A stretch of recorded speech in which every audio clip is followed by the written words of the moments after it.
Welcome, everyone, to SI Media with Jimmy Traina. Thank you so much for listening. Mega podcast for you this week. We have the great Andrew Marchand from The Athletic to discuss all things sports media. Brady, Shams, Woj, NFL ratings, tons of stuff with Andrew Marchand. Followed by a conversation with The Ringer's David Shoemaker, who was a producer and talking head on the excellent Vince McMahon 6-part docuseries on Netflix. So if you're a wrestling fan, you will want to listen to that one. And then, of course, we wrap it up with our weekly Traina Thoughts segment with my buddy Sal Licata. Before we get to it, just quickly, we've had a great run of guests on SI Media with Jimmy Traina in recent weeks. If you've missed any of those episodes, go into the archives, give them a listen. Jeff Passan from ESPN was phenomenal last week on the podcast. If you missed it, make sure you give it a listen. Brad Nessler from CBS Sports, college football play-by-play man extraordinaire, was on 2 weeks ago. Kevin Clark from ESPN, Scott Van Pelt, all recent guests. So give those a listen. Make sure you subscribe to SI Media with Jimmy Traina. Would love it if you left a review on Apple. If you don't leave the review on Apple, just make sure you subscribe because that helps the most. All right, let's get to it. Mega pod right now. Andrew Marchand, followed by David Shoemaker, followed by Traina Thoughts. All right here, right now on SI Media with Jimmy Traina. All right, joining me now, SI Media podcast regular. Always enjoyable when he comes on. From The Athletic, and now AndrewMarchand.com. New podcast twice a week. Go to AndrewMarchand.com to sign up. He is Andrew Marchand. Andrew, lots to talk about in the sports media world. How are you? I'm good. How you doing, Jimmy? I'm good. AndrewMarchand.com, right? Yeah, that's where you sign up for the podcast, and The Athletic's where for the writing. But for audio and video, I got twice a week podcast, AndrewMarchand.com. Twice a week. Where you go to sign up. How's the new venture going? It's going well. Yeah, it's going pretty well. It's been about 6 weeks, and it's going well. Yeah, it's on the way up. All right. Good to hear. All right. I don't even know where to begin. There is so much going on. I'll start with probably the most important and pressing matter. Why are all these sports media people tweeting in bold font now? That's the thing.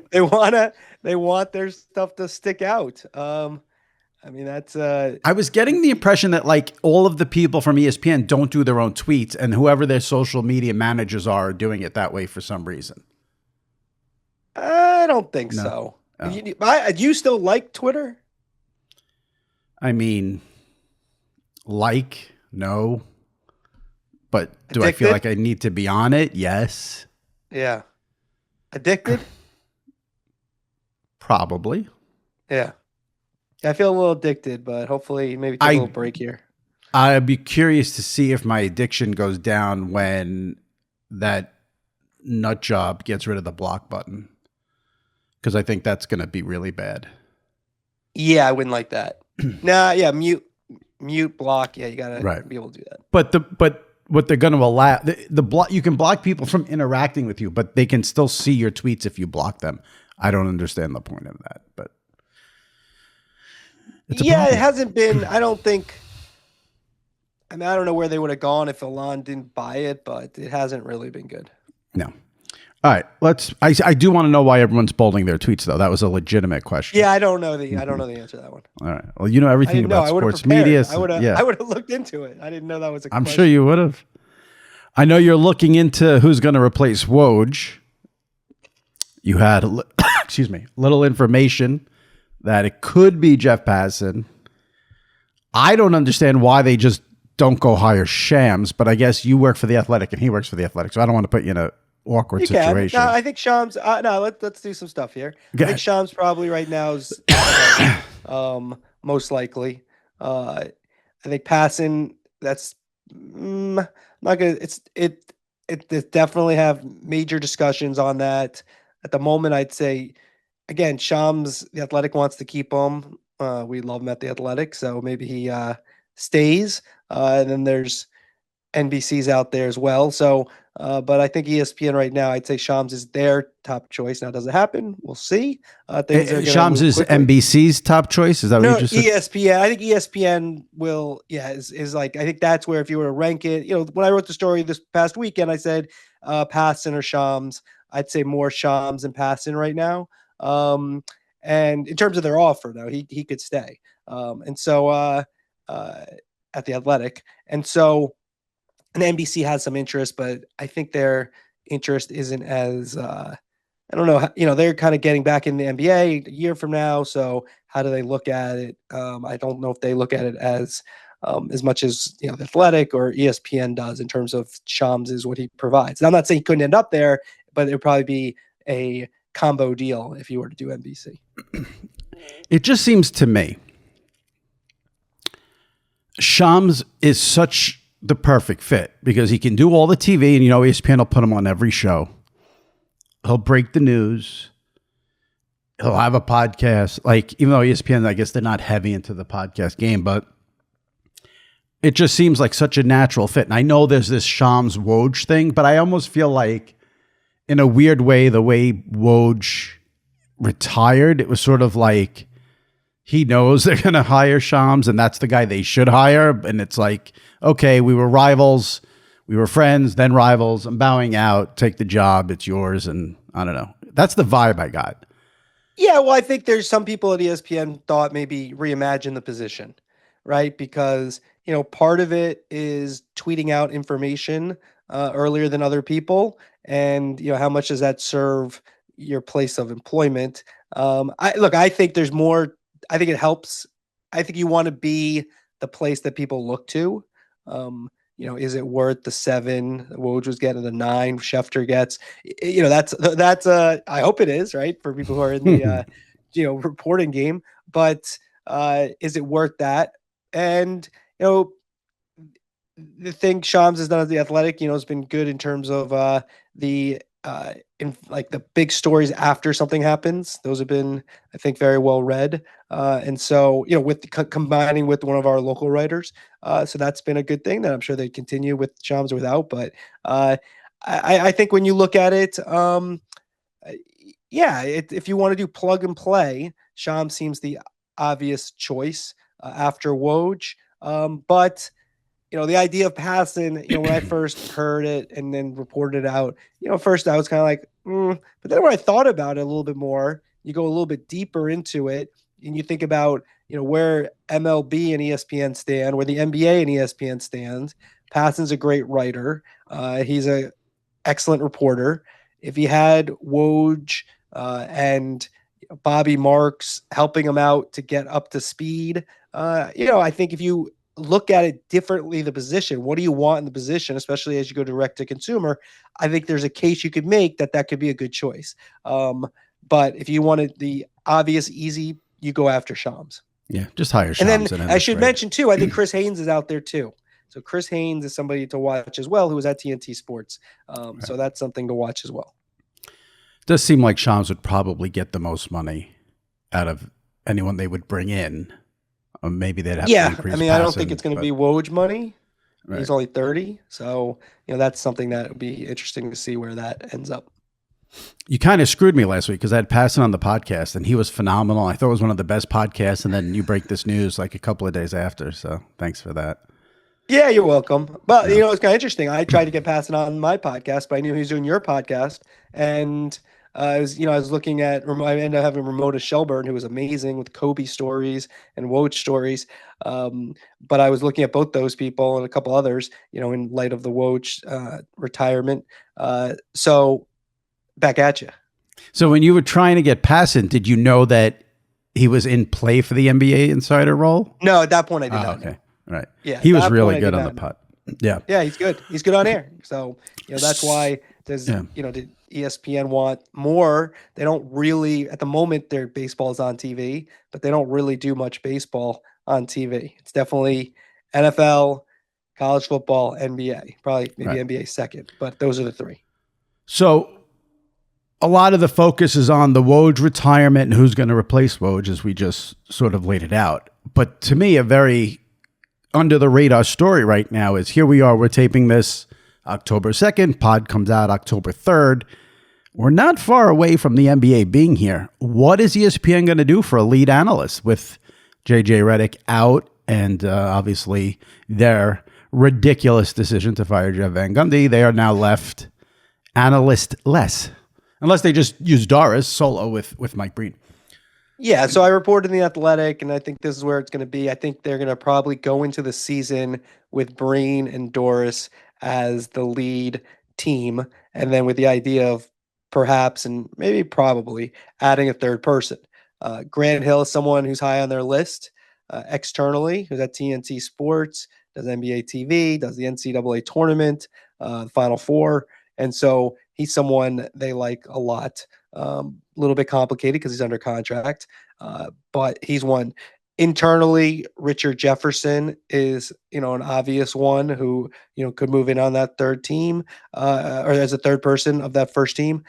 And, they've considered Tim Legler. I think there's a push from some people for Jay Billis for a while there. Maybe he does some NBA games this year, but I don't think he's going to be on the number one team. And so, those are the candidates at the moment. Maybe somebody pops up out of nowhere. I mean, that's the thing. You look at it. We're going to have this, Amazon coming in. You're going to have NBC coming in. You have ESPN already.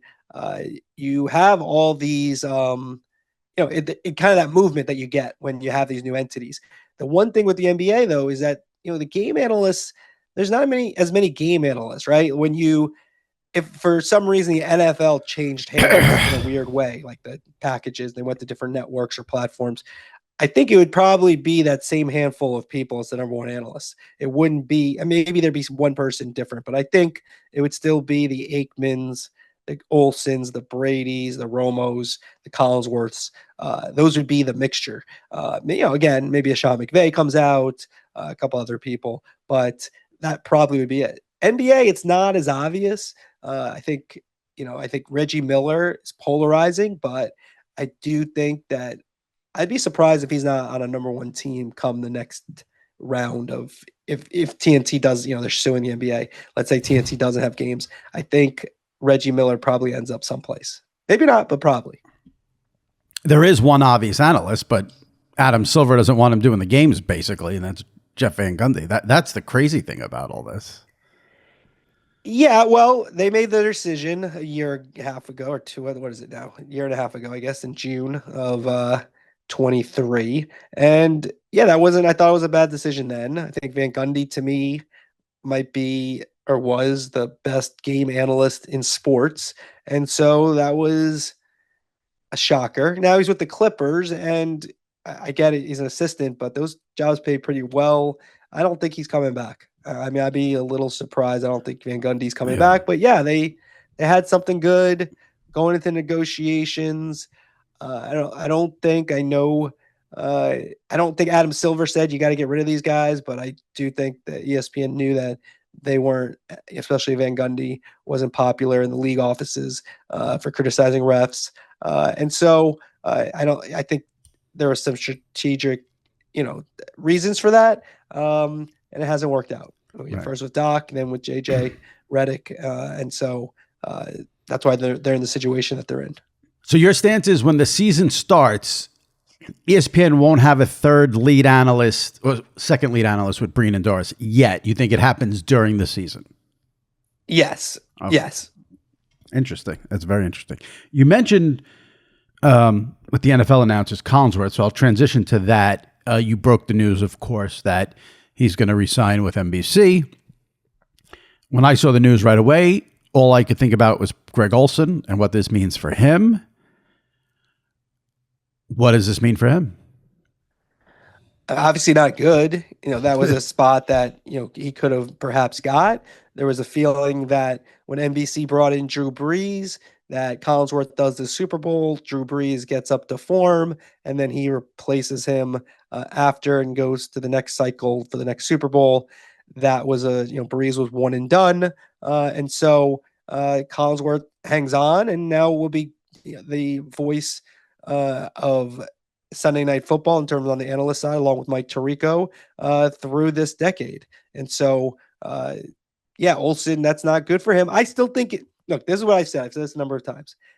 I think you want to be Greg Olsen. First off, doing the number 2 game on Fox is a pretty good job. Making $3 million a year to work half the year is a good job. The names that he's with now going forward in his mid to late 30s are Peyton Manning, Tom Brady, Tony Romo, Chris Collinsworth. And then you have Sean McVay, maybe Mike Tomlin. Some people will emerge off the field and off the sidelines. But Greg Olsen was a great player. He wasn't a Hall of Fame player. And he's done the job. And I also think he's like the people's champ. Right. And if I'm a network, when they have an opening, yeah, you could try Sean McVay. You could try Aaron Rodgers.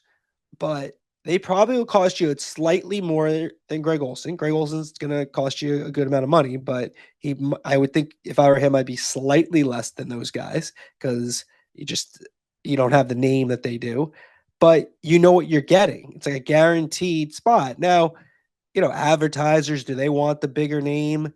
Maybe, but I just think you look at Olsen, I think the parallel is Collinsworth, who we easily put with all those people I just named, and Olsen had a better career than Collinsworth, but Collinsworth had a very good career as a receiver with the Bengals, but not a Hall of Fame career, wasn't a quarterback. So I think Greg Olsen's in a good spot. How it exactly works out, I'm not positive. I kind of have my hunches, but I'll keep those to myself. For that, because they're too far down the road to put out there. But well, I mean, that's the issue, and the reason it's a story is because unless something strange happens, you would assume at the earliest something opens up is 2 years from now when Herb Street and his deal with Amazon is up.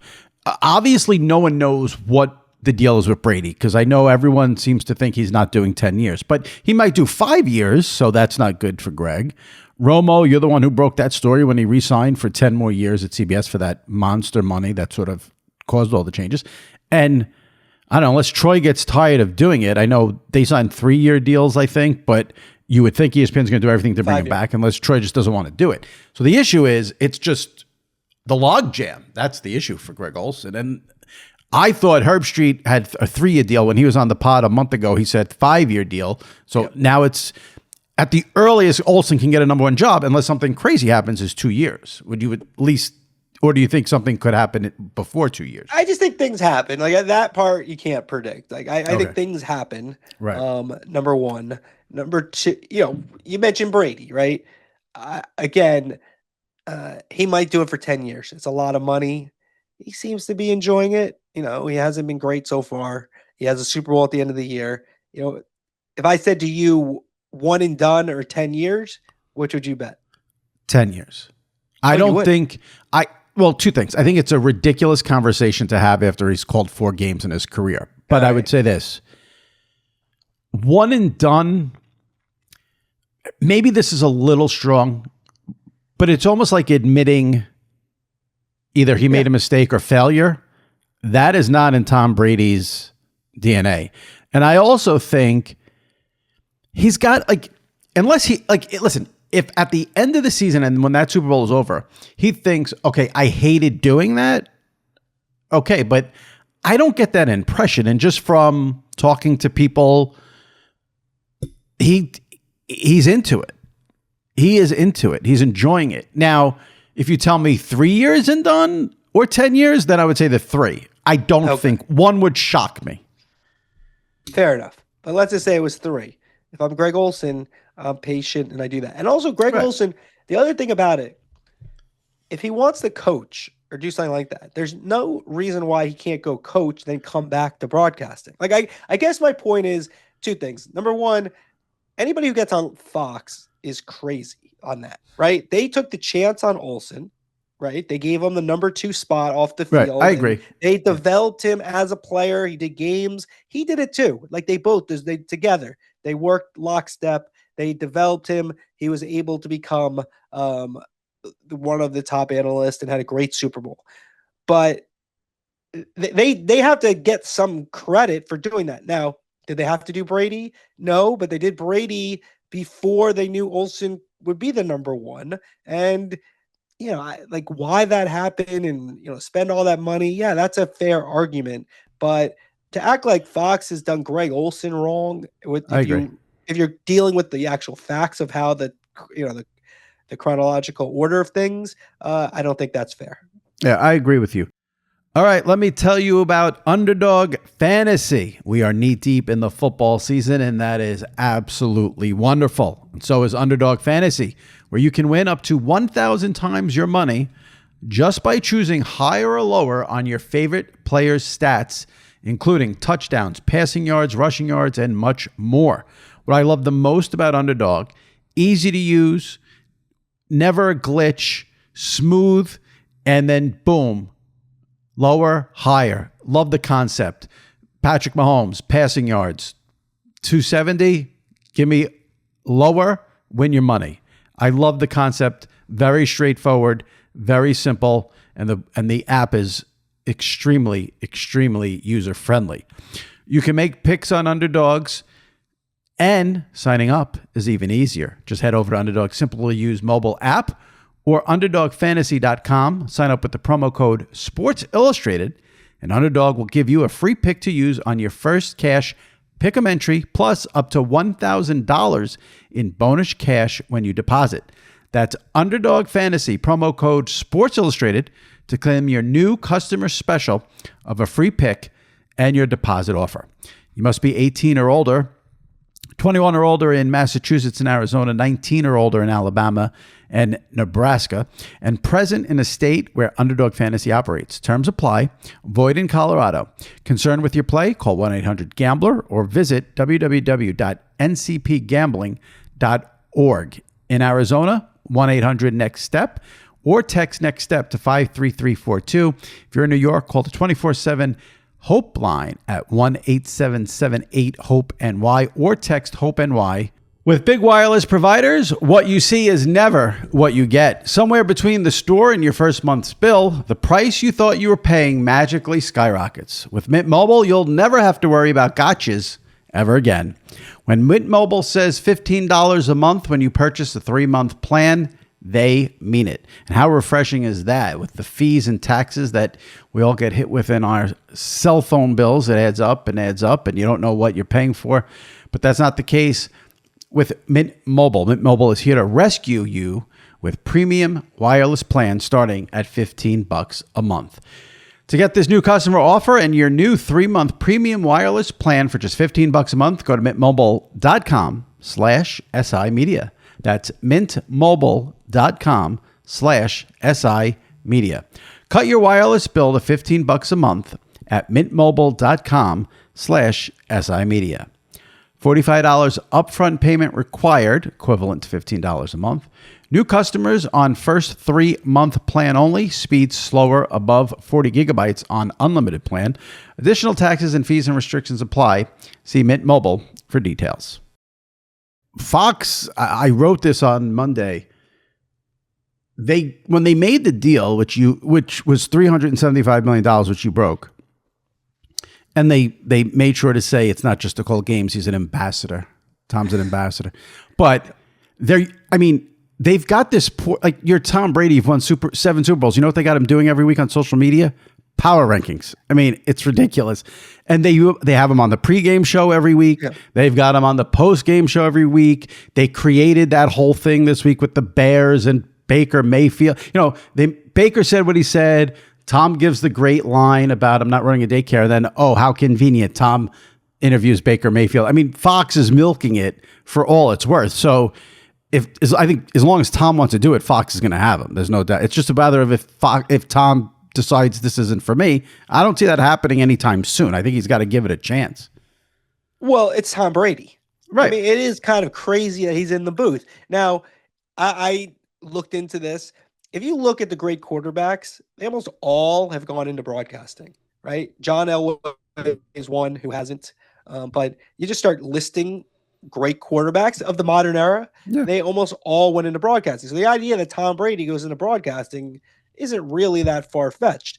The issue is these guys can do things differently. We see how Peyton and Eli are doing it. Brady also was on record saying he did a story with Jason Gay of the Wall Street Journal where he was asked about it. He said, no, I wasn't interested. This before. I'm not interested. Obviously, the money got so high that he said yes.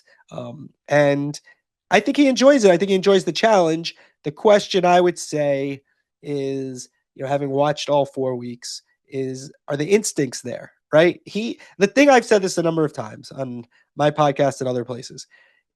Tom Brady and guys like him dream about winning a Super Bowl, not calling a Super Bowl. So they don't watch the game like you and I watch it, where we're like interested in what the announcers say and did he do the right thing and da da da da. Most of them are not watching the game like that. I'm not saying all, most. And I think Brady, it was kind of good he had that year off to kind of concentrate on this and try to learn it. But you don't learn those. Like Jimmy Traina has better broadcasting instincts, I would say, than Tom Brady. Tom Brady, obviously, even though we haven't seen it so far yet, sees the field better and can tell you what happened on every play. Now, the difference between what Peyton has done on Mondays and what Brady has done thus far is Brady hasn't really done that. You know, the things that like Peyton just is doing, he's hosting this show from his friend's basement or garage in Denver, and he sees something in the secondary, and it's pretty incredible to, you know, him to say like the safety pulled up and da da da, and he also uses terms and explains them well, and it's really excellent. And Brady has not done that yet. I would expect to see that, but I haven't. And Burkhardt's really good, and Burkhardt's leading him places, but too many times, you know, there you have to go to the questions to get Brady to elicit a response. And Brady, it should be from what he sees as opposed to that Burkhardt has to literally ask him a question. Ideally, you want to just lead the person there by not asking a question. Just kind of, they should get the cues of like, you should go here. It's very, very interesting to me that you say that, because the vibe I get, and this is just my own opinion, just from knowing things and how things work. The vibe I get is that, well, two things. I think, I don't know who, but I definitely think, and Fox could deny this, this is what I believe. Producers, executives, whoever, people at Fox, I think have told him, don't get too technical with X's and O's. Mm-hmm. Don't bash the players. Don't bash the refs. I 1000% believe that, because he's done none of those things. And I don't think so. I mean, I think you're right on some of that. But I don't think they told him that. I think he knows that if he says anything, it's headlines everywhere. But well, okay, and I don't think this is where I don't know if he is just, this is not like an insult to him. He's just not like a sports media dork like you and I. Like, I don't know if he has, like when I'm on your podcast, I kind of have an idea if I say certain things that might be picked up or whatever. I don't know if Tom Brady knows the line of when, because like he's had things over the last couple of years. He said a number of things that have been picked up, and I'm not sure if he knew that was going to happen. And so I think when you're doing the game, you need to know that if I say this, or like, but he seems hesitant to do that. And there's way too much player speak so far. I don't believe listen, whether it's him or Fox, they knew they both knew 1000% that when he said he almost went to the Bears, and then when he said and he responded to Baker Mayfield this past Sunday, they knew that was going to get picked up. He knew that was going to get picked up. 100%. But that's right. But okay, we're getting. And they did it on purpose. They did it on purpose to get picked up. They did. Yeah, they did. But that's the not game. The job. No, he was back in Tampa, but they're not going to use him in the traditional role in the job because he's Tom Brady. So they're going to do other. I think they're not. I don't think they look at Tom Brady like Troy Aikman or Chris Collinsworth. I think they look at it as a totally different ballgame. I mean, this is a guy during his career. If you watch, when he was mic'd up and stuff on the sideline, he would tear into players left and right. Now, there's none of that. I mean, like now listen, I want to give him a pass on week one, but on week one, he said nothing about how horrific Deshaun Watson was. Like, you got to give me something there. Troy would have been all over him.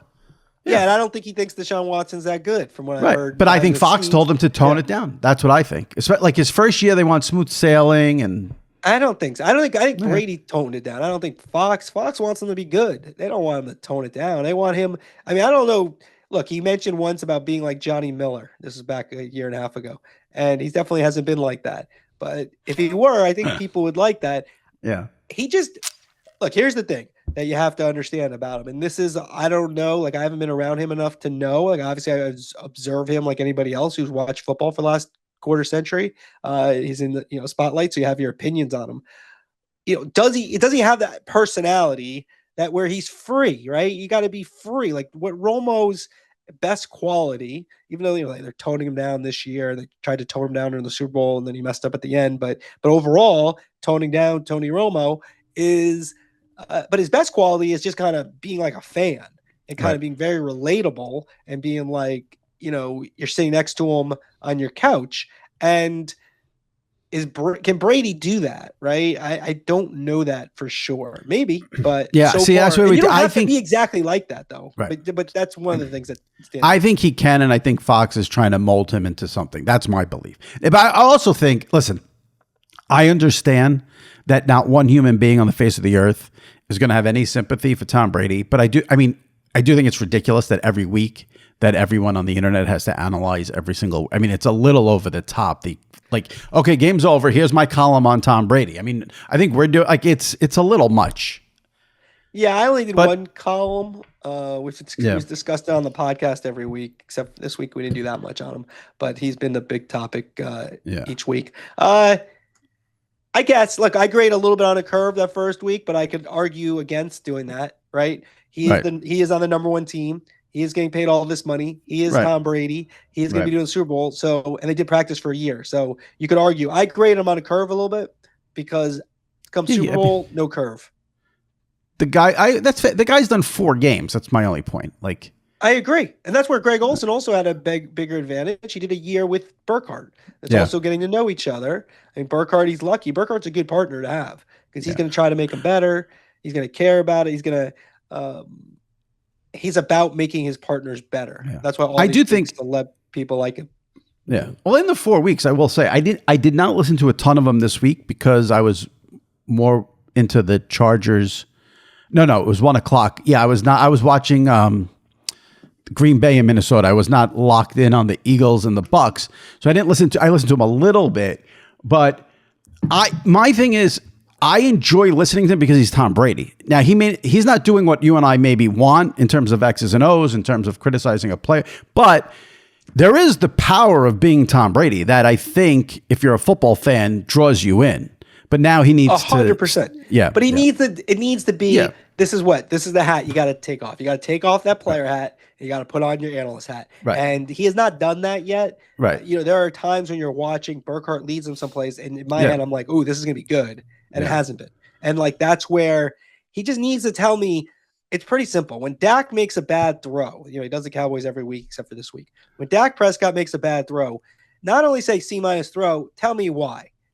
Tell me his footwork was off. Tell me the pressure there. It's, and that's, I don't know if it's not going from his brain to his mouth, like where that is, why that hasn't happened yet. That's what he needs to tell me. Also, like what he sees in the field, like this guy, he missed this guy. He didn't have, here's an excuse for the quarterback. That's legit because it's Tom Brady.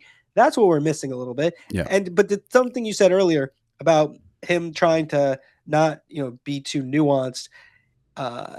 I think that's not wrong. I think you can't. I think one of the worst things people do is talk too much football jargon without explaining it. If you say, this is the example I always use. If you say 7 route, explain it's called a 7 route because it looks like the number 7. It's pretty simple, but I think A, B gap, all that, like explain where those gaps are. I think that's important. Cover 2. I don't think most people know what cover 2 is as much as people say cover 2. I don't think people actually know what cover 2 is. And so I think you need to explain things if you use the jargon. But yeah, I do think you're right. The one thing about the Fox thing, I think you're right. They do want them to simplify, but I think that's what they want for everybody. Yeah. One last thing on Brady on a different note. You tweeted this out. You tweeted out a clip of your latest podcast, which people can get at andrewmarchand.com. So go there to sign up. You said the idea that Netflix thought Fox might let Tom Brady call its Christmas game is not a good sign for them.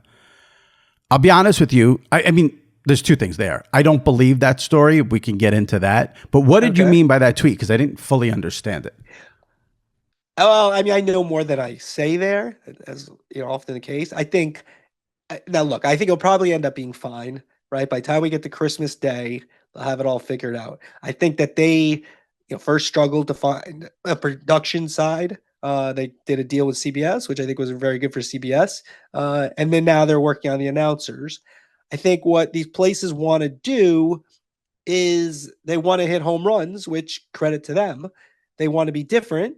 because that's what these tech companies do. We saw with Apple and Friday Night Baseball. It doesn't really work, at least not initially. Maybe as a second choice, you could do something really different, but as the first option, I think you got it. So look, I think asking for Burkhardt and Brady seems a little crazy. Like, I don't know. Like, See, look, I don't think they asked.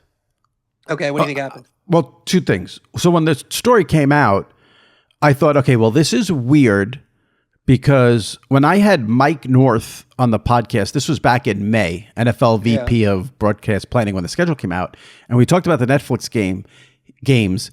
He said he thought it would not be a traditional booth and it would be sort of a mix and match type of thing. Yeah. So that was in the back of my head. And then I said, wait a second. They hired the CBS production team for the games. They're going to go get the Fox lead. And it made no sense. Then I checked in with someone who would know. And they said, yeah, it didn't happen. So I don't know. Take it for what it's worth.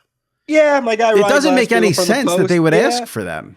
Well, I trust it. But yeah, I mean, look, my overall point is, like, I just think that, they're dipping their toe in, and like I said, they'll use the CBS production people. If it wasn't Netflix, it wouldn't be that big a deal. If these games were on NFL Network, you think we'd be talking about this? It's Netflix. Yeah, and I don't know why it's a big deal because it's on Netflix. Like the announcing teams for those two games, I don't understand why this is such a big deal. Well, I think that story, you mentioned Tom Brady, and that becomes a big deal. Like, but if you're Tom Brady and this is your first year, I've known some of the things that have been going on. So, I haven't really reported anything yet because, who could possibly, it's fine to report it. I'm nothing against anybody who reports that. I just haven't felt Netflix could have these people. Like, if they get them, then fine. Then I'll write it if I'm, if I have it. But yeah, the idea that they could have, like you said, it's 2 games on Christmas Day. So, yeah, I don't know. Like, and we got into this on the podcast the other day, John Meaperell and I on our Tuesday one, where would you let Greg Olson do it if you're Fox? I'm kind of no. I'm a no. I don't understand why you'd help Netflix. I don't know. Yeah, and I don't think CBS is asking for Fox people. No, it's Netflix is running the show though. Yeah, no, but they are. But it's in tandem with CBS. No, they're interested in Greg Olson. 100%. Yeah, like I'm sure they are. But then CBS, ultimately they end up with CBS. But if they if they ask for Greg Olson, they're going to put him with like Ian Eagle. They're not going to put him with a Fox person. They're going to get some CBS people in there. Yeah, probably. They'll probably try to do that. And if you're Tom Brady and this is the first year in your entire life you're not working on Christmas, why would you want to go call a game? Yeah, and also his rate is I don't think they asked. That's my stance on it. And that's what I was told. But that's from someone. All right, well, but it's amazing that people care so much about the announcers for the Netflix games on Christmas Day. I'm shocked. And I'm into this stuff. Yeah, I don't know. It's interesting. Because it's Netflix. I think because it's Netflix. It's just Netflix getting in. I don't know why if you're a network. Like, I understand why CBS did it. I think their deal's pretty sweet for them in terms of financials and things they got in terms of the arrangement. But if on these networks, I'm not helping Netflix. Like, they're there to eat your lunch. Now, they haven't shown any like they're going to go take everyone's full packages of games, and maybe they won't, but they have switched gears a lot. So I don't know why you'd want to make Christmas really good for them, where everyone think Netflix is great because they have some great crew that are really your people. That's my opinion. That's old school. Whatever. And I feel bad. I'm usually pro let people make as much money as they want, let them do a lot of different things. That's usually how I am. In this case, I don't know why you want to help. We've seen this. This is how Netflix became Netflix. I mean, we're gonna just make the same mistake over and over again, and now I think you're overrating it. I think you're like, if Fox let Greg Olson call a game on Netflix, I don't think people are gonna be like, oh my god, Netflix, let them get the NFL. I mean, well, what's the downside? Like, let's say Netflix wants Greg Olson. If it goes well for them, if perception is good. But Greg Olson does well every week. Exactly. So he's a Fox asset that they pay. Yeah, I think that actually is good for Fox if he goes on Netflix and gives one of his A+ performances, because it's like, okay, you can watch this guy on Fox every Sunday. Maybe, Maybe, but I think more it's it helps Netflix. Netflix, the issue for Netflix is like all the best people are basically with the networks. And so to come up with something is not that easy. That's really good unless you come up with something that's, a little bit off the wall. Someone on Twitter sent me a question because I did a mailbag for my column today. Yeah. And they was like, what are the chances Netflix can get Jason Devin McCourty, Ian and Noah Eagle, and another set of siblings and do 2 broadcasts of like Barbers, maybe. Yeah, maybe the bar. Like, I mean, what are we doing here? Can we? It's not that big of a deal. I just don't think it's that big of a deal. I don't know. Maybe it's theme. me. I don't think that would be out of the question. I think they do want. That would be ridiculous. Too gimmicky. That's too gimmicky. Too gimmicky. Yeah, I'm sure they do want Noah. I'm sure they want Noah. I'm sure they want Ian. I'm sure. Why wouldn't you want the best people? Yep. 100%. All right. You mentioned it earlier. I was going to get into this with you. I feel like Romo has definitely toned it down this year. I think now the pendulum swung so far that like everyone didn't like Tony. I watched that whole Chiefs-Chargers game. Tony's really good. If people are still hung up on like his not like, he doesn't finish sentences and he makes sounds, like his stuff with X's and O's on Sunday was phenomenal during that game. What have your thoughts on Tony this year? Yeah, look, I think he's done pretty well. It's fine. Like the chemistry with those two, I still don't think is like great, in terms of Romo is like an Al McGuire type. If this is dated for younger people, but Al McGuire with Dick Enberg and Billy Packer, that was a classic 3-person crew. And McGuire he just was kind of out there, kind of like Dickie V, but a little bit different than Dickie V. And I think that's what Romo does. So look, last year during the Super Bowl, I was basically ready to write that Romo got his big contract for being a gunslinger, and then CBS had him be a game manager for the Super Bowl because that's what they did. And he toned it down. The whole Super Bowl was doing great. Last play was an utter disaster, and everyone at CBS knows it. And they could talk about winning a sports Emmy, like that matters. Who cares about the sports Emmys personally? But yeah, so far it's been okay. Like it's been better than okay. That's not fair. It's been better than okay. He's been very good this year. He's been very, very good. I'm telling you. I'd say. I know. Watch. It's been good. It's been good. Here's the thing about it: when someone's done 7 years, like I don't swing. I call it like when I covered the Yankees with Wally Matthews, right? I'd be out there. CC Sabathia throws a great game. It's like CC's stepping up. This is great for the Yankees. Next time out, Wally's out there. He stinks. CC has to step up. And then next time I'm out there. So I don't do that pendulum thing. It's been fine. Okay. It's been better than fine. All right. The NFL ratings. But you love Romo still. No. I was totally with everyone when they said, I thought the backlash was absurd. He wasn't that, but yes, what I didn't like about Tony was like in the third quarter, he'd be like, all right, this is the game, Jim. He's eliminated that stuff. And if you watch him with X's and O's, he's very good. Yep. All right. The NFL ratings have been very good this year, but I did notice one thing. The double headers on ESPN and ABC, there's 4 or 5 of them. We've had 2 so far. Yeah. Did you see the viewership for the Dolphins-Titans game? I did. What is it? I didn't see that number yet. 5 million. That's a bad number. That is. That's a bad number.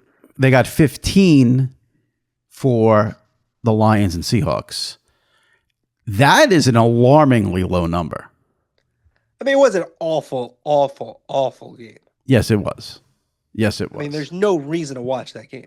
They need flex for the whole season. That's what they need. You want flex in week 1. Yes, I do. Week 2. We'll learn about what happens in week 1 and then put it in for week 2. That number was rough. People going to games. I want to give Fox props for one thing.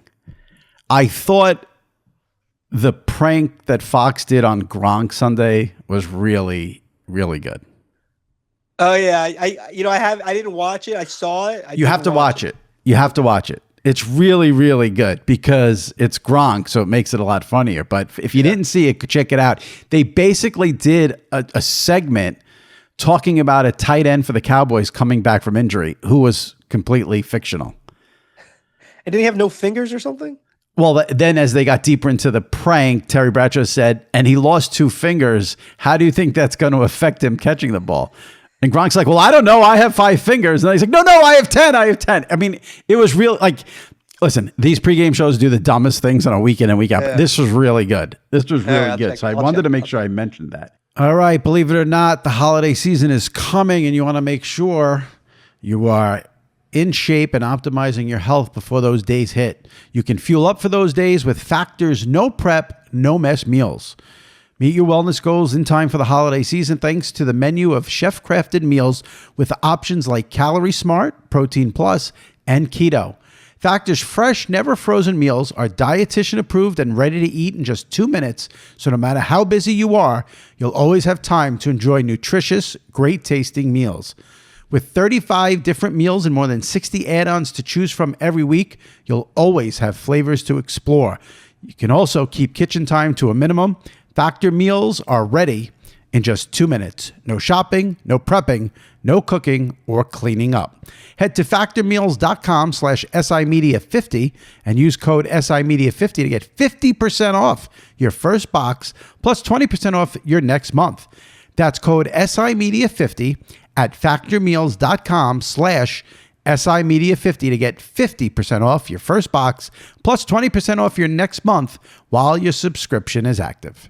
How about Kamala Harris doing the All the Smoke podcast? Would you have her on your podcast?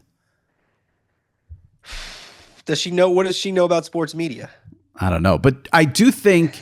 I think I would have, just for the record, I think if Kamala Harris wants to come on Marchand Sports Media, AndrewMarchand.com, she can. I do think, I do wonder if it'll start a trend of these candidates going on sports podcasts. I mean, if you think about it. I would love to have any candidate on with Jimmy Traina. I would like to listen to that. They come on, Kamala, what do you think about Brady? Well, no, I would say, listen, you're going to be, if you're going to, the other guy, Trump. I would say, no, this is what I would ask Kamala Harris. If you're going to be president, can you do something about the streaming nonsense? Oh, that'd be good. That would, but gave a good answer. If you're Kamala Harris, I don't know. Okay, so she goes on All the Smoke. Do you think that helps her?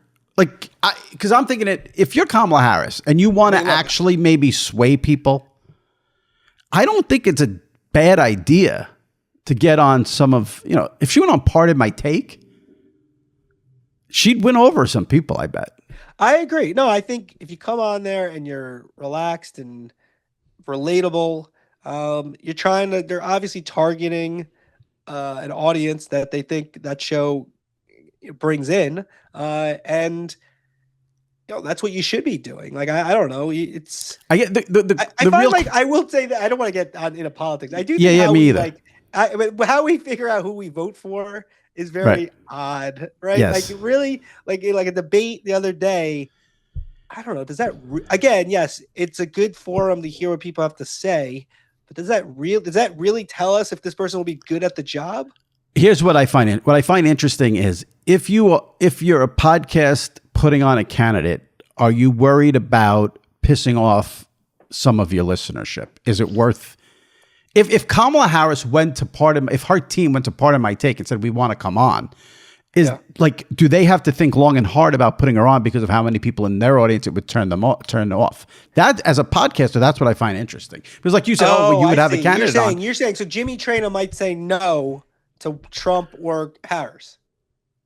Well, I definitely say no to one of them. Okay.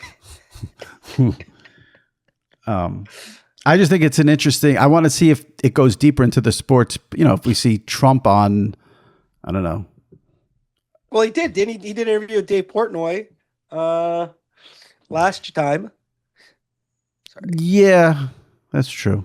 I'm trying. Was that like a podcast? Like I don't remember the format. Fauci first, when the pandemic first, and he went on. Oh yeah. Part of My Take. Yeah. I did a story. I talked to those guys, and it was like so out of left field that happened. Yeah. And then things kind of went a different direction with all that, but Yeah. we all were on board at that point. Last thing. I really enjoyed the Brett McMurphy, Nicole Auerbach Twitter fight on. Here's why I enjoyed it. It reminded me of like old school Twitter. Because now I feel like whenever there's a fight between people, it's always about like you're woke or you're trying to cancel or like it turns into that. This was like a good old school journalism fight. I enjoyed it. Shout out to both of them for giving me a little. I liked it. I almost tweeted. Whose side were you on? Whose side were you on? I work with Nicole. I don't know. Brett seems great. I don't have a side, but I did almost tweet out. We have an old fashioned source off, which is a great, but then I not to be like all, sometimes when that happens, then you get people who are involved DMing you, and it's just like, I don't want to deal with it. I don't want to deal with that today, but like, you do that. And then all of a sudden it's like, I want to write back. I don't really care. I just thought it was funny. I heard from several people and I cared, but just from an enjoyment standpoint. For people who don't know, what happened is, I guess Brett McMurphy a week ago reported that Gonzaga was going to the Big 12, and then it wasn't officially announced until Tuesday. And he took a victory lap, and Nicole and others were like, well, they didn't join the Big 12 on the 23rd when you reported it. They joined it yesterday, and facts matter and dates matter, et cetera. And then it just got snippy, and it was great. So, yeah, I'd have to know what the actual, like what actually happened. Like if I reported on it, like I think you really can't like grade a beat unless you're on the beat. And so like that has happened. Like baseball, that happens all the time. Right? Well, it could happen with you, with Chris. Let's say Chris Collinsworth officially resigns with NBC in a week. Did you?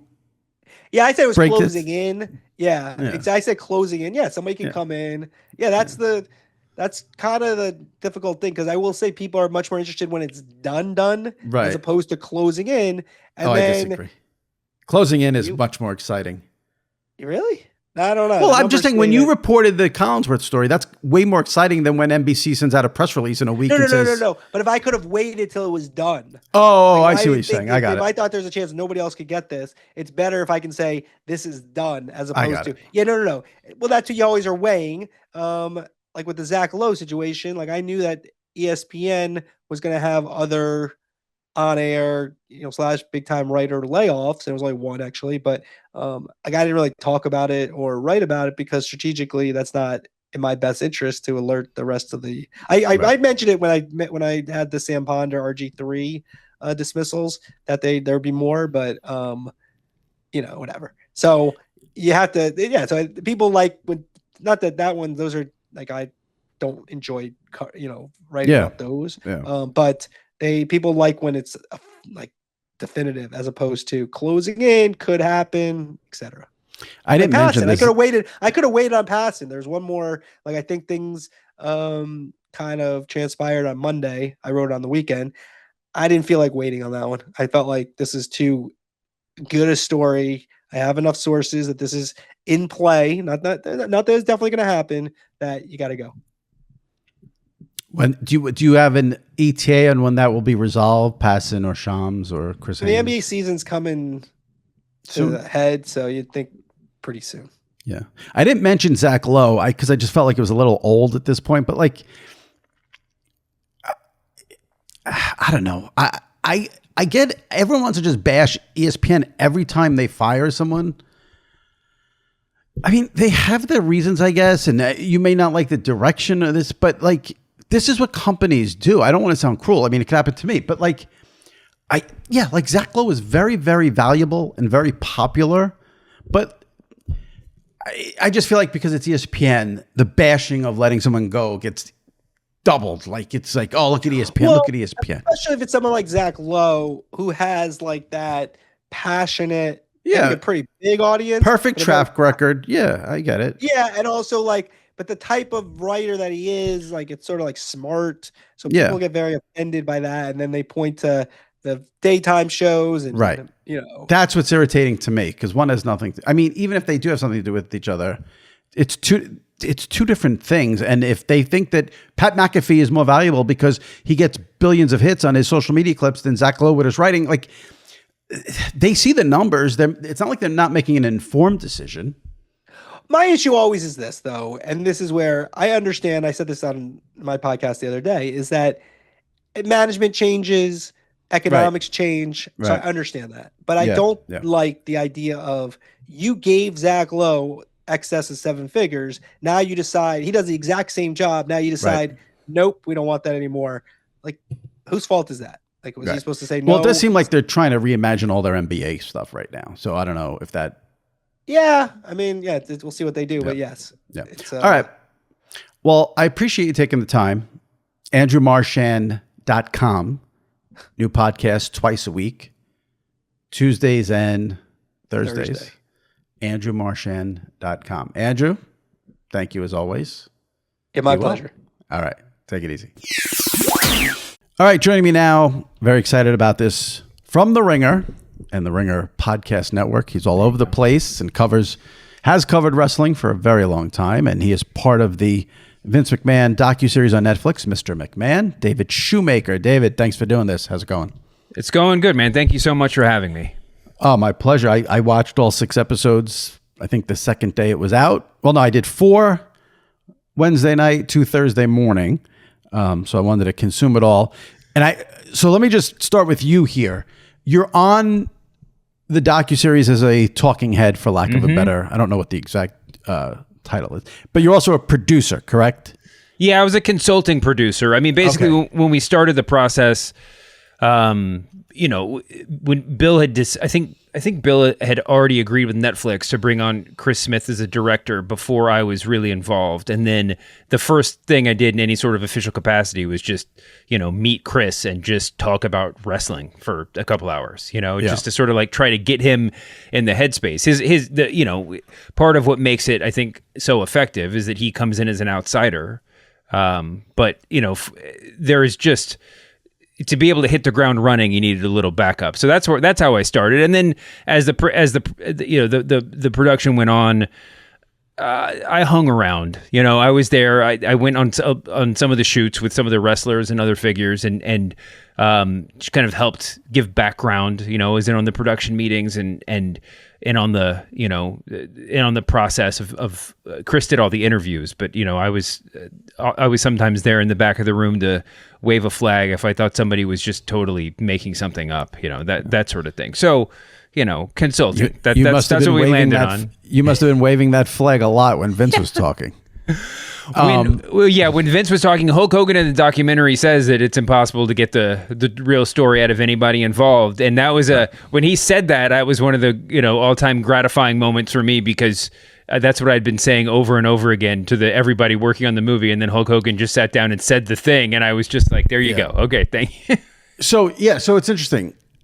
When I was finished, I had so many different thoughts, because I'm watching it as a long time, old school, new school WWE fan. Mm-hmm. And then I'm watching it as sort of a sports media person. Yeah. So when it was over, my first thought was, for me, because I didn't know everything, but I knew a lot of what was in it.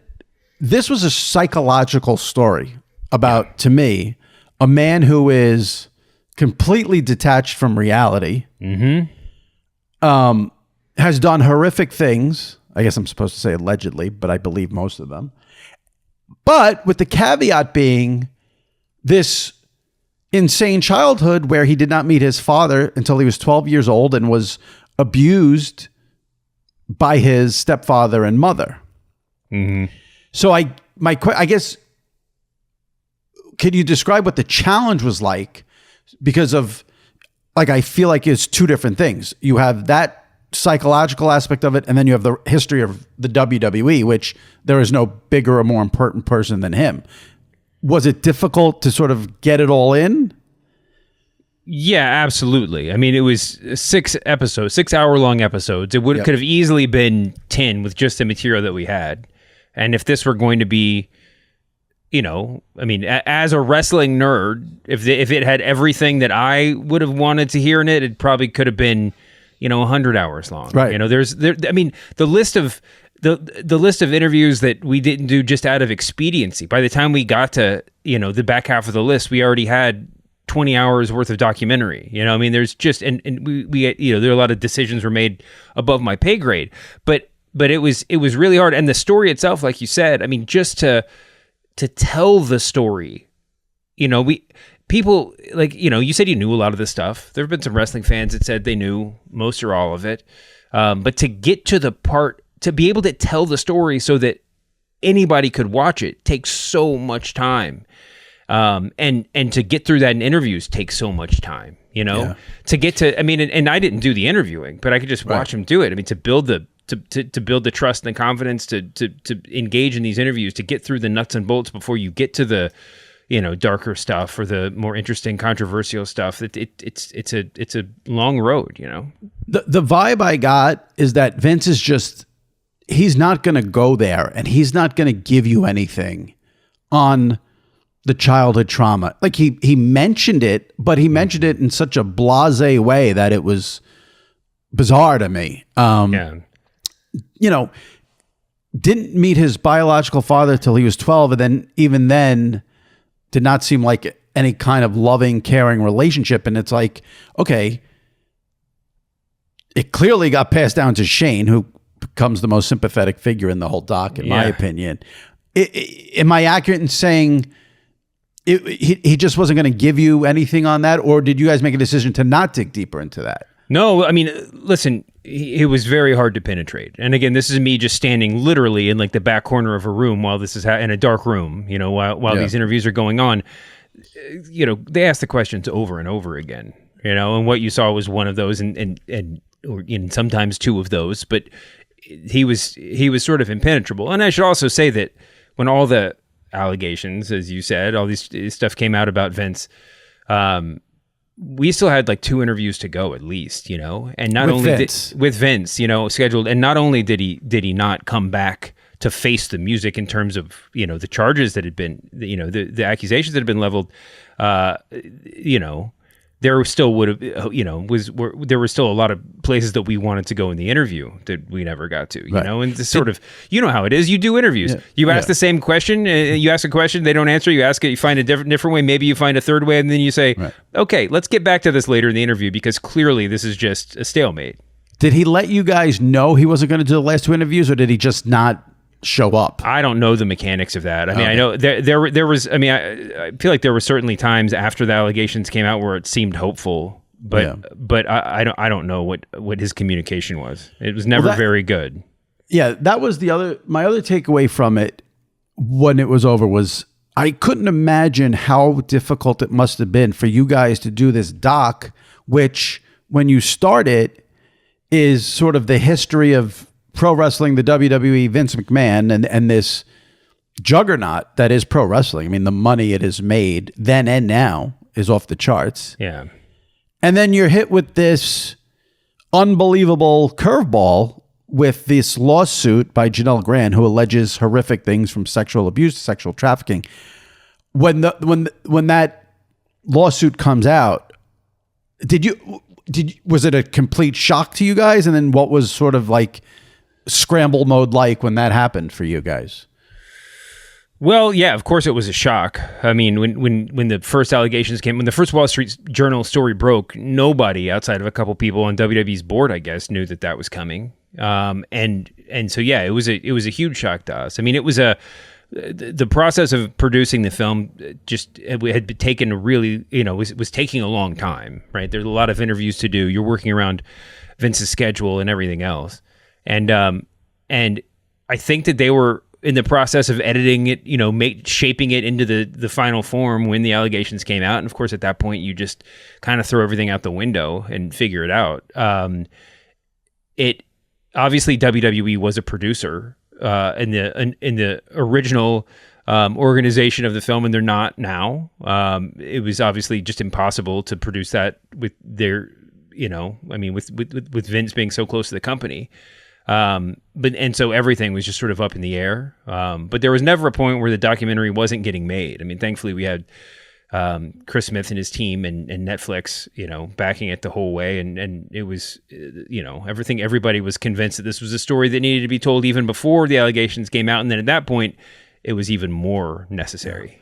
Did the fact that WWE made a deal with Netflix for Monday Night Raw come into play in any way, shape, or form? Because it was, I mean, some people were surprised Netflix would still air the doc based on that. It didn't affect me in any way. I can't really speak to it. I mean, all I know is that, like, you know, it's a totally different division. It's a totally different executive that's in charge of these separate things. And I'm sure they had internal discussions. I wasn't privy to them at all. I mean, that's like I said, way above my pay grade. Yeah. But I'm sure, I mean, listen, there's a lot of people that have had different theories about, I think, you know, why they shouldn't do this or why they absolutely would do this and whatever else. I don't know. I mean, this thing was public and it was in discussion and it was, you know, it's a documentary. It is facts, you know, and Netflix, I think, is big enough to be more than one thing at a time. Yeah. Can you elaborate at all on, I'm just curious to follow up on something you said. You said WWE was a producer, now they're not. What does that mean exactly? Well, they were a partner in the documentary. I mean, that was sort of a necessary thing to get Vince on board and let alone getting the footage and the rights to everything else. So did the partnership end when the allegations came out? Yeah, again, yes. I don't know the mechanics of it, but it was clear at that moment, I think, to everybody that the documentary could not be made as a WWE in partnership with WWE. Yeah. And you know, people, so somebody negotiated their exit. That's all I really know. I want to get into Shane and Stephanie because I thought Shane was fascinating. On the doc. When it was over, I had one big criticism of it. The one thing I couldn't figure out, and this was the only thing that I really couldn't figure out, is throughout the doc, Vince talks about having affairs, his constant thinking about sex. Uh-huh. We know what the Janelle Grant thing comes out. There was accusations of raping a female referee, all this. And you guys had Linda, and there was no questions about the state of the marriage, Vince's cheating. I'm just wondering what happened there or didn't happen there or why it didn't happen. I think it's clear from watching. I mean, you asked about Vince not giving you anything. We weren't getting, you know, Linda was not the most forthcoming person in that interview either. So, you know, I think I was there for that one. I don't even remember if there was more good stuff on the cutting room floor, but certainly wish we could have gotten some more details about that, about that from her as well. Yeah. That was the only thing that seemed off to me, was like, how's she not being asked about this? Because there was obviously something there with that marriage. I mean, who knows what the state of it is now, but she did the doc, which I found fascinating. Yeah, there does seem to be it's a very business relationship, I would say. Tell me, were you surprised that Shane McMahon was so honest and vulnerable?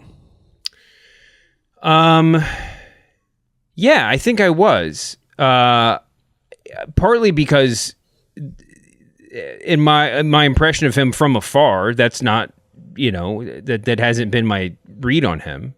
And I think partly it was the framing. I mean, the way it all came off, you know, I mean, it was what Shane said, I think, if, you know, absent from what Vince said around it, has a lot less power. And I think framing it in the way that it did by the incredible, you know, production team, the editors on this thing are just amazing, really just drove that point home.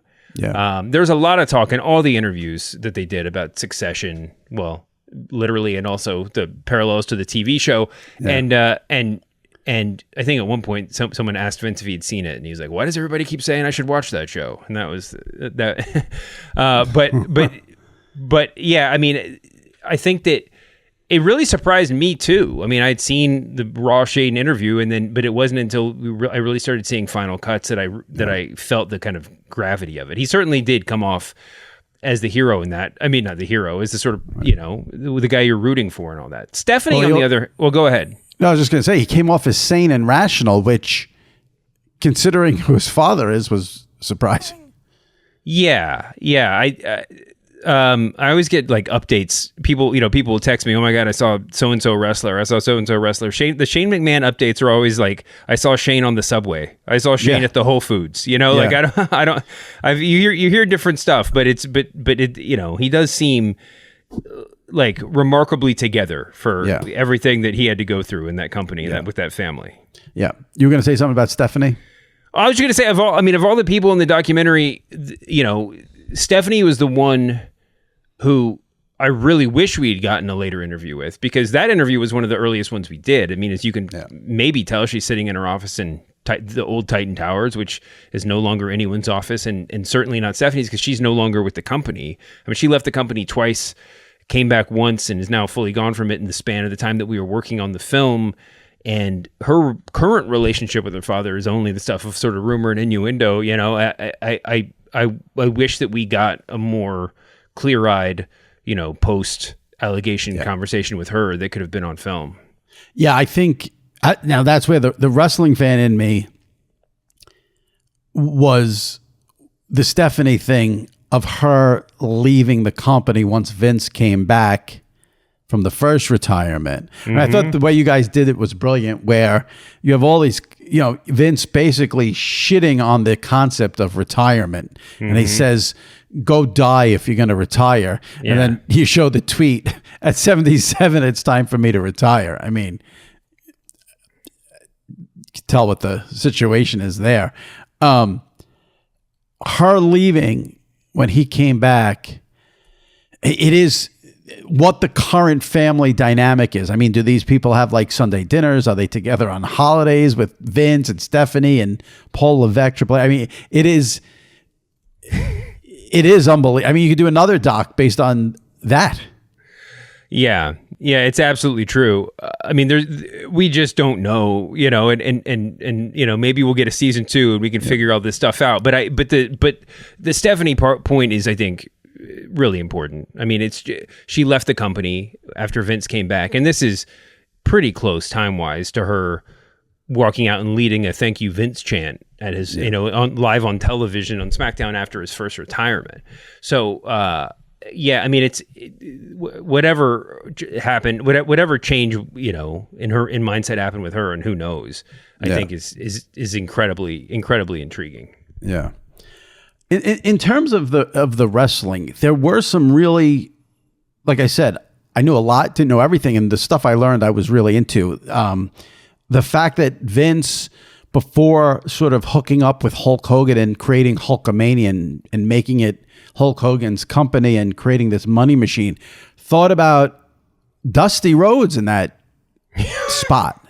I thought that was a fascinating nugget. Thank you for pointing out the first time that my jaw dropped as a wrestling nerd during the overhearing an interview. That was my reaction too.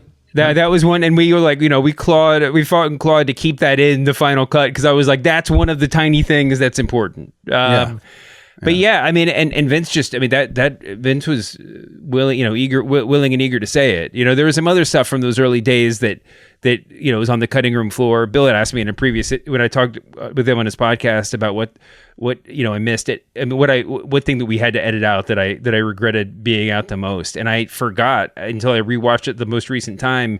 There was a whole bit about how much he just loathed Gorilla Monsoon. Personally, well, that was. I don't mean to interrupt. I'll say this so you can follow up on that. The second thing that blew me away after Dusty was that Vince's father was going to leave the company to Gorilla Monsoon and not Vince. Yeah. Well, as before Vince was in the picture, I think it was a pretty normal, a pretty understandable situation where like Gorilla was younger and wanted to keep doing it, and he wanted to inherit that territory someday, and then the son appears, and that isn't in the cards anymore. Right. Vince sort of painted as a real rivalry between the two to win the dad's affection and the ability to own the company moving forward.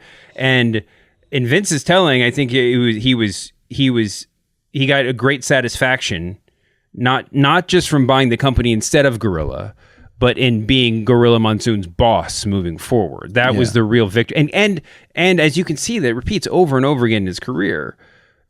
He enjoys employing the people who he's had feuds with, because I guess, I mean, this is, armchair psychologist. Yeah. Being their boss is the ultimate victory. Having them be homeless is not a victory for him in the same way as being the boss of them is. That's why I say detach from reality, because one of the themes of the doc throughout is just Vince's constant, it's all about business. It's all about business. It's all about business. Everything for business. Anything for business. there's no real life for him. Yeah. It feels, that's the impression I got. There is no real life for Vince McMahon.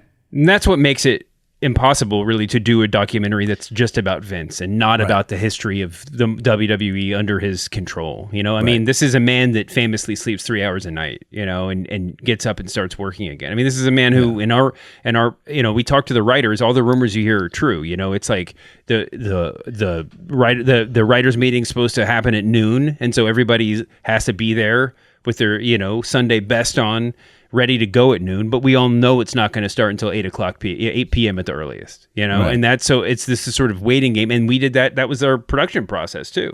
We had call time for the Vince interview would be noon. He'd show up at 11 p.m., you know, like, and we would just be getting constant updates throughout the day from his secretary about how far he'd been pushed from his, you know, supposed schedule. And I said this before, but you know, these are not like some naive art school students. Like this is a very professional, very experienced documentary production team who have shot with some of the most eccentric and egocentric people you can imagine, and they were floored every step of the way with Vince's, you know, inability to keep a schedule or to, you know. I feel like there can be a documentary about making the documentary. Oh God, they're absolutely docuseries, I should say. Yeah. For me, by far, not even close, the moment that blew me away more than any moment in the 6 episodes was the story, and I should have, my bad for not discussing this when we were talking about Shane, was the story that Paul Heyman told about Shane having an idea in a production meeting. Vince didn't like the idea, and Vince basically telling Shane, well, if you want to, you know, get your idea through, you're going to have to kill me, gives him a knife and tells him to stab him. Yeah. This is what I mean about psychologically damaged, detached from reality. When you heard that story, what was your reaction? I couldn't believe it. I mean, Heyman has some of the, I mean, he's a sort of Zelig character, right? I mean, he's sort of almost like Forrest Gumpy. He just like, he's walking through the background of all these crazy moments in pro wrestling history, probably pulling more strings than Forrest Gump did. But his point of view is just one of a kind. Yeah. I was at times really surprised at how open he was just about psychoanalyzing Vince, but telling that story in particular, I think, you know, was jaw-dropping too. I mean, it's absolutely impossible to understand the dynamic between father and son there. I think at its most basic level, it seems like it's all formed around Vince's experience with his father, not just the absence, but that's certainly a part of it. But the way that Vince started working with his dad and eventually took over the company from his dad, there seems to be this dance they do where Shane somehow intuitively knows that to get Vince's approval, he needs to do what Vince did in taking the company. But Vince, unlike his father, has no interest in retiring. And I think Vince, in some abstract way, probably wants that from him too, but is just unwilling to play the role of Vince Sr., right? He doesn't want to step away. And so it's this, they're locked in this eternal conflict. Yeah.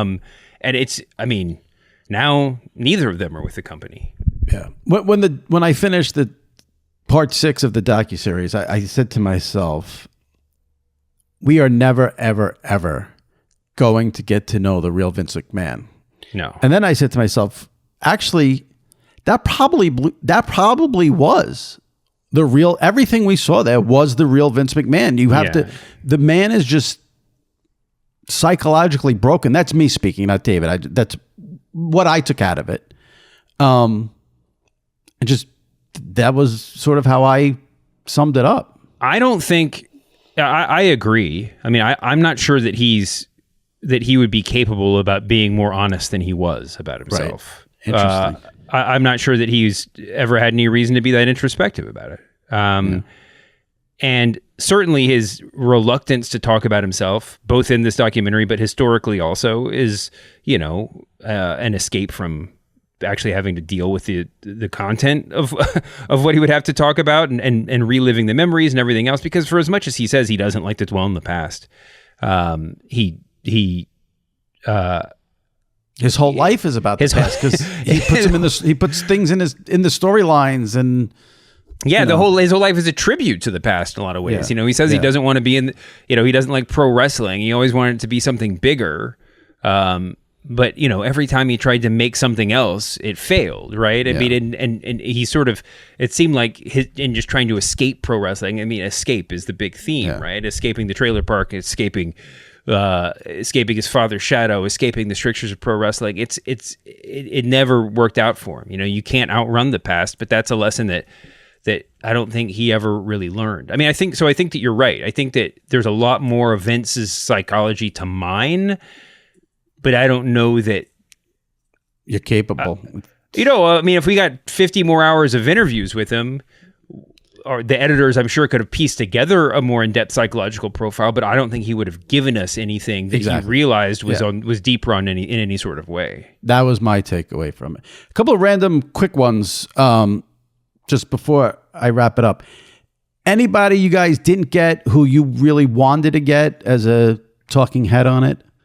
Well, I mean, as far as like people that turned down interviews, I mean, I don't know that there was anybody aside from the family, aside from the executives at WWE.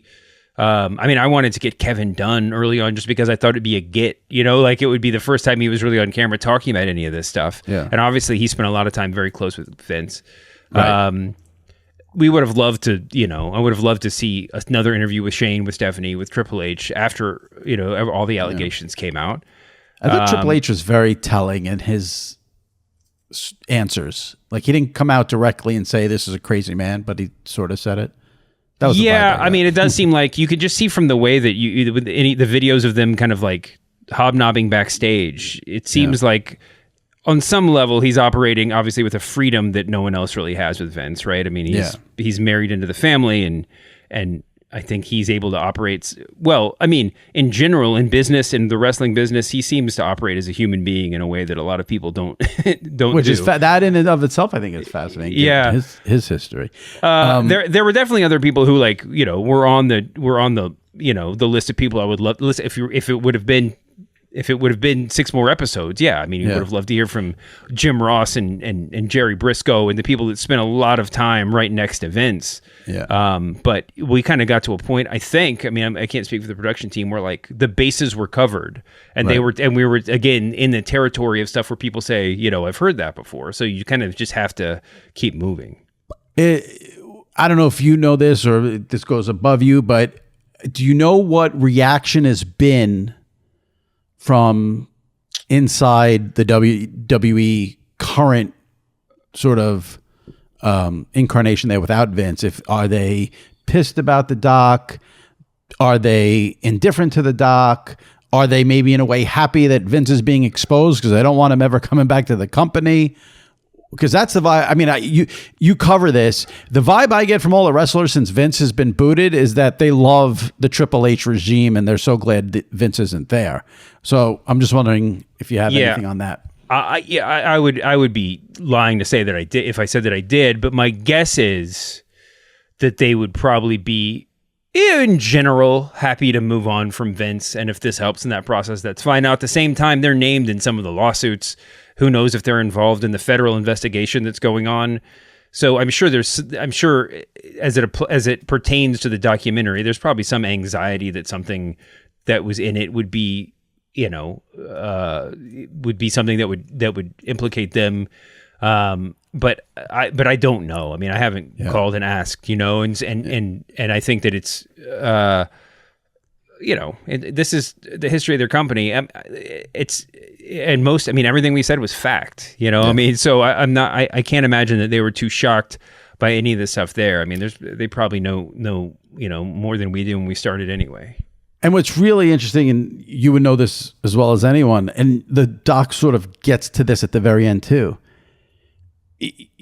You cover all of the Vince years, which were just complete insanity, even at the high points and when they were making money and he's becoming a billionaire. It's just insanity. And I thought it was great the way every episode ended with like every lawsuit that's been settled. It seemed like, and now the company could not be in better shape in terms of, there's no drug scandals, there's no sex scandals. They've got everything cleaned up. They're a well-oiled machine. Triple H is running things perfectly. Everything is smooth. They've got Cody and Roman, and they've created monster WrestleManias the last 2 years. It is amazing with Vince gone.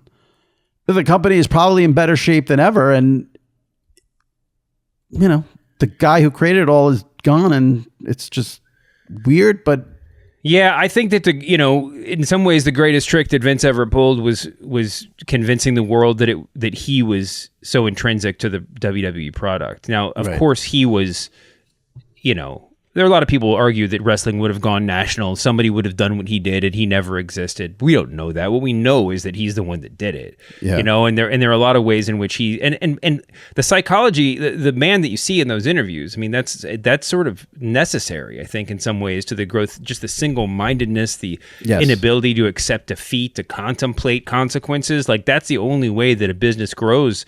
That this company grew to the point that it did. So, but I do think that it's one of the wildest points in this, and this wasn't even in the doc, was when he sold the company, or when they merged with Endeavor to form TKO. Yeah. That he was still out there doing the publicity rounds. That it seemed, and who knows? I mean, I can't obviously don't have a window into the inner workings of that whole deal. But it really felt like that even Ari Emanuel and the Endeavor people were convinced that Vince had the secret sauce. That it was Vince's singular genius that was able to keep this company afloat. And wrestling fans, diehard wrestling fans, people that, I interact with on the internet every day, we're sitting there saying, no, Vince is what's been holding this company back for the past 15, 20 years. Right. I think that's sort of proven to be true. I mean, in his absence, the company has gotten bigger and better. If nothing else, it seems like the meetings are starting on time, which I'm sure is a benefit, to any big company like this. I don't see how anyone who knows the business can possibly say the company would be better off with, take out the scandals, would be better off with Vince over Triple H. I mean, there's just no way. It's not even an argument. No, I mean, there's just nothing to say about it. It just would not be as good. You mentioned Vince doing the rounds when they merged with Endeavor, and then it happened again in the doc. I mean, the dyed eyebrows. What are we doing with those eyebrows? I wish I had a good answer for you. I mean, listen, at least the mustache was gone. When he did all those interviews with Endeavor, that mustache was there. At least that was gone. I don't know if you remember, but a photo of him with the mustache and the dyed hair leaked about 48 hours before he was on camera. And everyone thought it was fake. It was like look at this picture of Vince, it's crazy. And then the second wave was no, that's Photoshop, like whatever. And then when he showed up with it, it was so amazing. I mean, as someone who had been working on this, even in a small capacity, working on this documentary for so many years, I just the first thing that hit me was the vision of us getting another interview, the vision of him walking back into the ring in a different suit for the first time. Because, he gave, it was like however many interviews, he always had to put on the same clothes for the consistency. Just have him walking in a different suit with that mustache and that dyed black hair and sitting down the same way he did the first time. And I was like, I don't care what he says. We have to get that picture. Right. But yeah, it was, I don't know. I mean, this is a guy who go ahead. No, I mean, there's just so much. Listen, the best parts of the documentary to me in so many ways is just the time spent with Vince, and without a doubt. For anyone that says he doesn't say anything I didn't know before, but watch him say it. Watch his face. Right. Watch the way that he says this stuff. It's unbelievable to watch, to just see him processing in real time. And I just think that there's so much to be gained just from the psychological, listen, there's so much to be, you have to read into everything that he says, right? He's not going to come out and tell you anything, but this is he sleeps 3 hours a night, Google it. Right. There's reasons for all this stuff. What I found really interesting was, even though, I said, I knew a lot of it, not all of it, but even though I knew a lot of it, seeing how he thought about it and how, there's the whole bit with Trish Stratus and how that tied into what he was doing away from the business. I mean, it's still fascinating. I recommend the doc to everyone. I wrote a column reviewing it. I recommend it. It's a 6-part docuseries on Netflix. David Shoemaker is one of the people on it. He's a producer. And here's what I find fascinating too. If you're listening to this and you're not a huge, I texted a friend of mine who was a big wrestling fan in the 80s, probably hasn't watched it since the 80s. And I'm like, I want you to watch this and tell me, I want to know what I think a non-wrestling fan would be blown away by the documentary. Yeah. From the standpoint of the growth of the business, the changes in the business, what he did with the business, and then the cycle. And then this figure who did these horrific things and horrific things were done to him. I almost feel like the non-wrestling fan would get more out of it in a weird way, because the whole story, if you don't know it, is insane. I think that's absolutely right. I mean, it's not, we didn't make this documentary just for those people. It was made for diehard wrestling fans too, but the people who know not, we had to give all this information for the people who didn't know anything. And we wanted this to be a standalone thing. Obviously, that's the point of, if you have 6 episodes, that's what you have to do. And we wanted it to sort of live on forever. And I think, I know if the non-wrestling fans that I've heard from are, totally wrapped up in this. I mean, this it's just such a weird world. I think for the real wrestling fans, you lose some of you get sort of immune to some of the stuff that you've seen over and over again. Just the storylines that he was involved with. I mean, even post Attitude Era, where Stone Cold, he wasn't feuding with Stone Cold anymore, but he was still one of their biggest stars. So we have to find something for him to do. And it's just constantly these like weird family storylines, sex storylines, like whatever, all that stuff, just watching it play out. Like I said before, in the just beautiful way that this documentary was edited and put together, I think is just shocking if you have no exposure to it before. Yeah, definitely. All right. I appreciate you doing this. Enjoyed the doc a lot. Recommend it for anyone, wrestling fan or non-wrestling fan. 6-part docuseries on Netflix. Mr. McMahon, David Shoemaker from The Ringer. Thanks, man. Appreciate it. Thank you so much, man. All right. Take it easy. All right. Joining me now, as he does every week, from WFAN Radio in New York, SNY TV in New York, must be on Cloud 9, Mets fan Sal Licata. I'm excited. I was thinking, I don't know if I'm as on cloud 9 as you are with baseball, football going on, getting all the plays in left and right, but it's an exciting time for the Mets for sure. I love the day playoff baseball. Oh my God, I love it. We've talked about this for years. For some reason, like I've actually had very good success through 4 weeks in the NFL. For some reason, baseball playoffs always destroys me. So I have not touched it. Now, it's early, one day in, but I have bad memories of getting clobbered in these series, betting the series. Well, I have a good memory of Tuesday going 4-1. Thank God the Mets play at 7:30, or else we wouldn't be able to tape today. I was getting nervous about. Well, I don't understand why the schedule changed from Tuesday to Wednesday. It's the one thing I don't understand. Well, and then, I guess you can make a case to understand why it might change tomorrow. But the Mets tomorrow, we tape this on Wednesday, the Mets on Thursday, if there is a game 3, can play any of 3:08, 4:08, 7:30, I think, and 8:30, something like that. It's insane. I understand that, but yesterday the schedule, they had the first game, Tigers Astros, was at 2:30. Then the Royals and Orioles played it like 3 something, and then the Mets were at 5:30, and now it's different today. I don't understand, but I understand there's not a ton of baseball fans compared to what it used to be or compared to the NFL. I don't know how you can't get into these games when they're the Tigers Astros game 1 was a great close game. The Mets up Braves on Monday. Obviously, everything's going to be a letdown after that. But just in San Diego on Tuesday when Tatis hit that home run in the first inning, the scene was tremendous. So now, do you think you're into it though just because of gambling? No, because baseball is a regional sport, and I love baseball more than any other sport. But I didn't watch a second of the other stuff. That shocks me. I mean, that really shocks me. Now, Yeah, I feel remember, like it's a regional sport for the regular season, but now it's the playoffs. Every pitch, every game means something. understood, and I'm a unique case in that I'm legit working all day long. So if I were off, yeah, I'd be doing the same thing like you, like betting the games and watching the games. But I was on at 4 yesterday because of the Mets game. Well, that's so it's a different. yeah, but I'm saying like at night, I had no interest of watching the Padres and Braves. I don't understand that. I just don't I just understand. watched As a the Mets Met and fan, Brewers. I mean, I watched the whole Mets Brewers game. You know, yeah, I don't know. I can't. I hate that the Yankees open at 6:30 on Saturday. I just.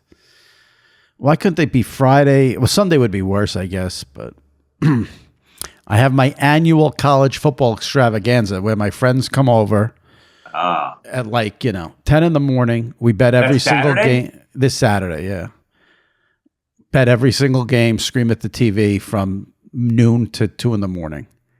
yeah, but and what about the baseball? Well, I have 3 TVs, so Okay. and I'm No, I gonna, mean, the setup's fine, but like, I would think that you, especially, or maybe other nut job Yankee fans, it maybe adds to it, I guess, for the extravaganza. yeah, I don't have to be like as locked in on it's game 1. So, although if they lose, then I'll go crazy. My thing with the Yankees this year, I want them to win in the worst way for one reason and one reason only.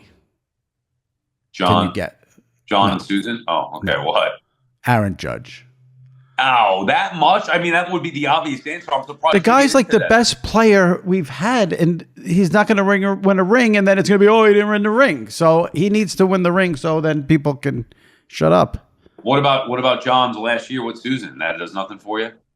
Yeah, I mean, I don't know. The John thing, it's weird. Like, I know he's going away. Like, I know this is it. All right. Unless he really pulls the ultimate and says, I'm back next year too. But then I'll get excited.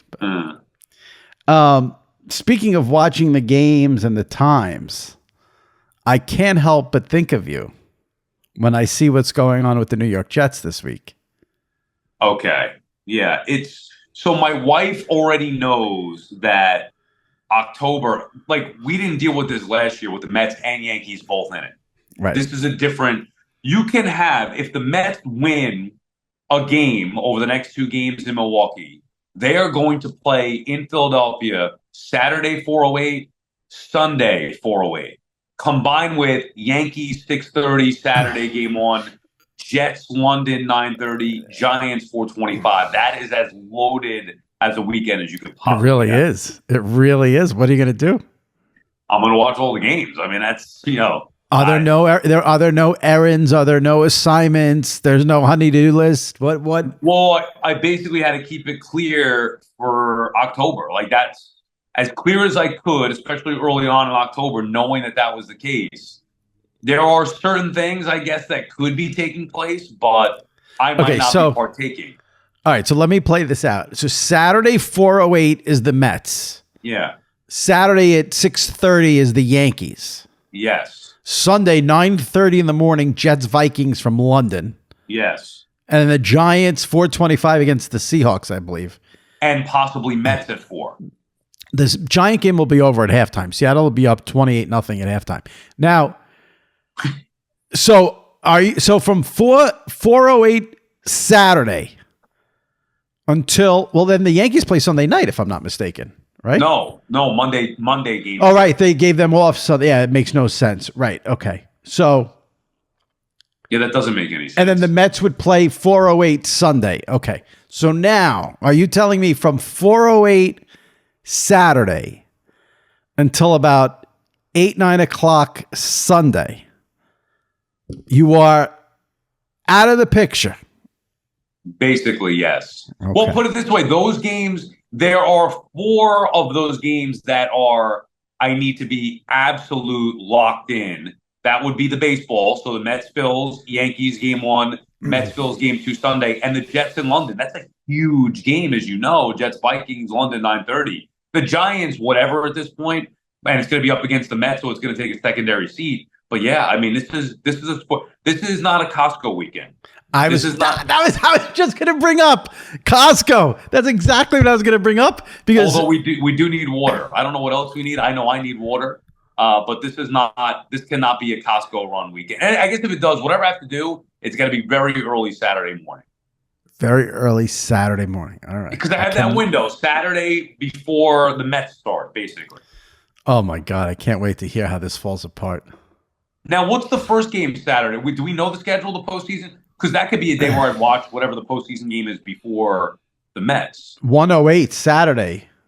Guardians against the highest wild card winner. Yeah, okay. I don't need to be locked into that, but I'll probably pick that up at some point along the way. At some point between... Go ahead. Here's what I want to do this weekend. I want to order bad food, sit on my couch, bet everything possible, and not move until Monday morning. Like, that's what I want to do. My point is, sometime between Saturday at 4:08 and Sunday at 9 o'clock, your wife is going to ask you to do something. And I can't wait. Well, maybe I'll add you in our text for this one when I send her the schedule. Mets 4, Yankees 6:30, Jets 9:30. See how it's fun. Honey, here's a window. If you want to talk to me, you want to play with Sammy, bring her over by me for a little bit, you could do that. You got to couch it with, like, at least I don't like college football. Yeah, right. All right. Hey, playoff baseball takes precedent over everything, including wife and kids. Yeah, see, if the Yankees played Sunday, I'd still watch the football. The Yankees would still get a secondary. There's nothing. I can never give up a football Sunday. It's just not going to happen. I actually did last week to a certain extent because, you know me, we were talking about it. For some reason, I couldn't get the damn multi-view to work right. Yeah, I don't know what was up with that. The Jets game was just god-awful. So I ended up going, which I never do. I can't even remember the last time I did this. I went Mets, big screen, split with Padres, Diamondbacks, Braves, Royals, which were the games that mattered. This was Sunday at 1, and I had the Jets and Broncos on my iPad. That's like, I went baseball then, so you know I'm going baseball now. I loved the Jets-Broncos game. Every minute of it. What'd you bet the under? Broncos +8. Oh, okay, yeah, me too. That was a layup. I like that. My favorite thing, you were probably guilty of this because you're a talking head in New York, was when the Jets beat the Patriots, everyone had them in the Super Bowl.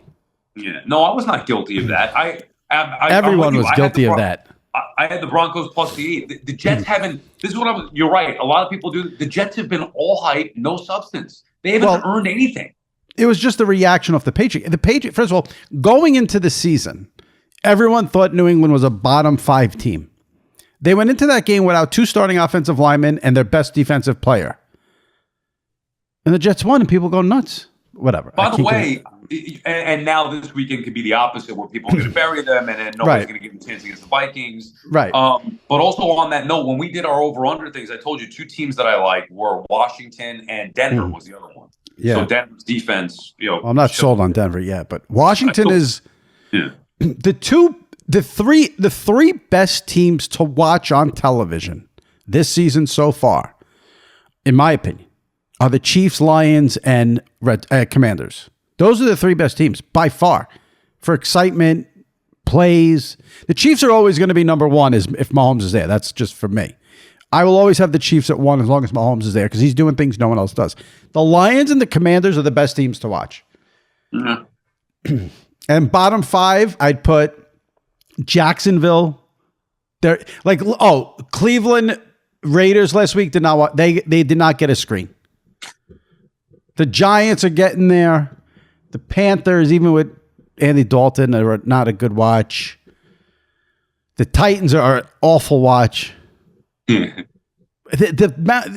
Vikings, they're getting up there as a must watch. But now week 4, I eliminate games. I was going to ask you. So you're starting to now eliminate some games as we head to week 5. Well, we had Chargers, Chiefs, and we had Arizona and Washington. And then there was a third game there. Oh, Patriots, Niners. I could have blown that off, but instead I said I'm not watching one play of the Browns and the Raiders. This week, Miami, New England. I will not watch one play of that game. Oh God, Miami, man! It is sad what happened with Tua, but they are the worst. They're impossible to watch. Colts, Jaguars might get blown off as well. What else? Any others? That's basically it. I mean, I don't love Raiders Broncos, but I'll watch it. Bo Nix, I'm interested there to see what they could do. So, how about this? They play. There's two. So after the Jets and Vikings this week, there's 2 more London games in the next 2 weeks. Next week, 9:30 in the morning, Jaguars at Bears, awful, and the week after that, Patriots Jaguars. Oh my! 9:30 from London. Have fun with that. I will not watch a second of either of those 2 games. I can promise you that. All right. Couple other things. So I just want to mention one thing. Saturday Night Live this week had their premiere. I'm sure you didn't watch 1 second of it, but Dana Carvey was on. Oh, I love him. As Joe Biden, and it was one of the funniest things I've ever seen. So if you haven't seen it, you have to go watch it. Dana Carvey does not get enough credit for how funny he is. I love Dana Carvey. He is... It's unbelievable how talented and funny that guy is. He's a great Stern guest because he does all the imitations. But it was so good. They're in their 50th season SNL. I would guess your all-time favorite SNL person is Adam Sandler. Chris Farley, Sandler. I like Mike Myers and Dana Carvey. That group. I like Will Ferrell, but not on that level. Yeah, if I had to pick, I can't pick one between Sandler and Farley. Those are my 2 favorites. Yeah, those were good years. Those were good years. Right. So after watching that, like, how could I go to? It's just not. I don't know. I can't. I don't get into it the way that. Yeah, but it's not. It's not like at 11:30 on Saturday. Sometimes I do, but you see the clips. It's all about the clips the next day. Yeah, that's what I got to check them out. I got to watch that. I happened to see live because I was watching one of the late football games, and I said, "Oh, let me see what's going on here." All right. The other thing I wanted to get into was I wrote a mailbag column for SI.com today, and I got questions from people on Twitter and Instagram. And I think a couple of people got confused because they thought I wanted questions for the podcast. So they actually sent in some questions. So I just want, first of all, I'm assuming this question is about you. I don't know for sure, but I figured I would check with you. This is a Twitter guy, Roof Hauser, and he says, if someone on this horrid app blocked you because you told them that you were worried about their heart after a Mets loss, do you think that person was just a little nutso? And I said, I don't know what this is about. And I said, wait, maybe this is Sal blocked this. Did you? If someone says I'm worried about your heart, do you block them? It's possible. Anything's possible. It depends what mood I was in.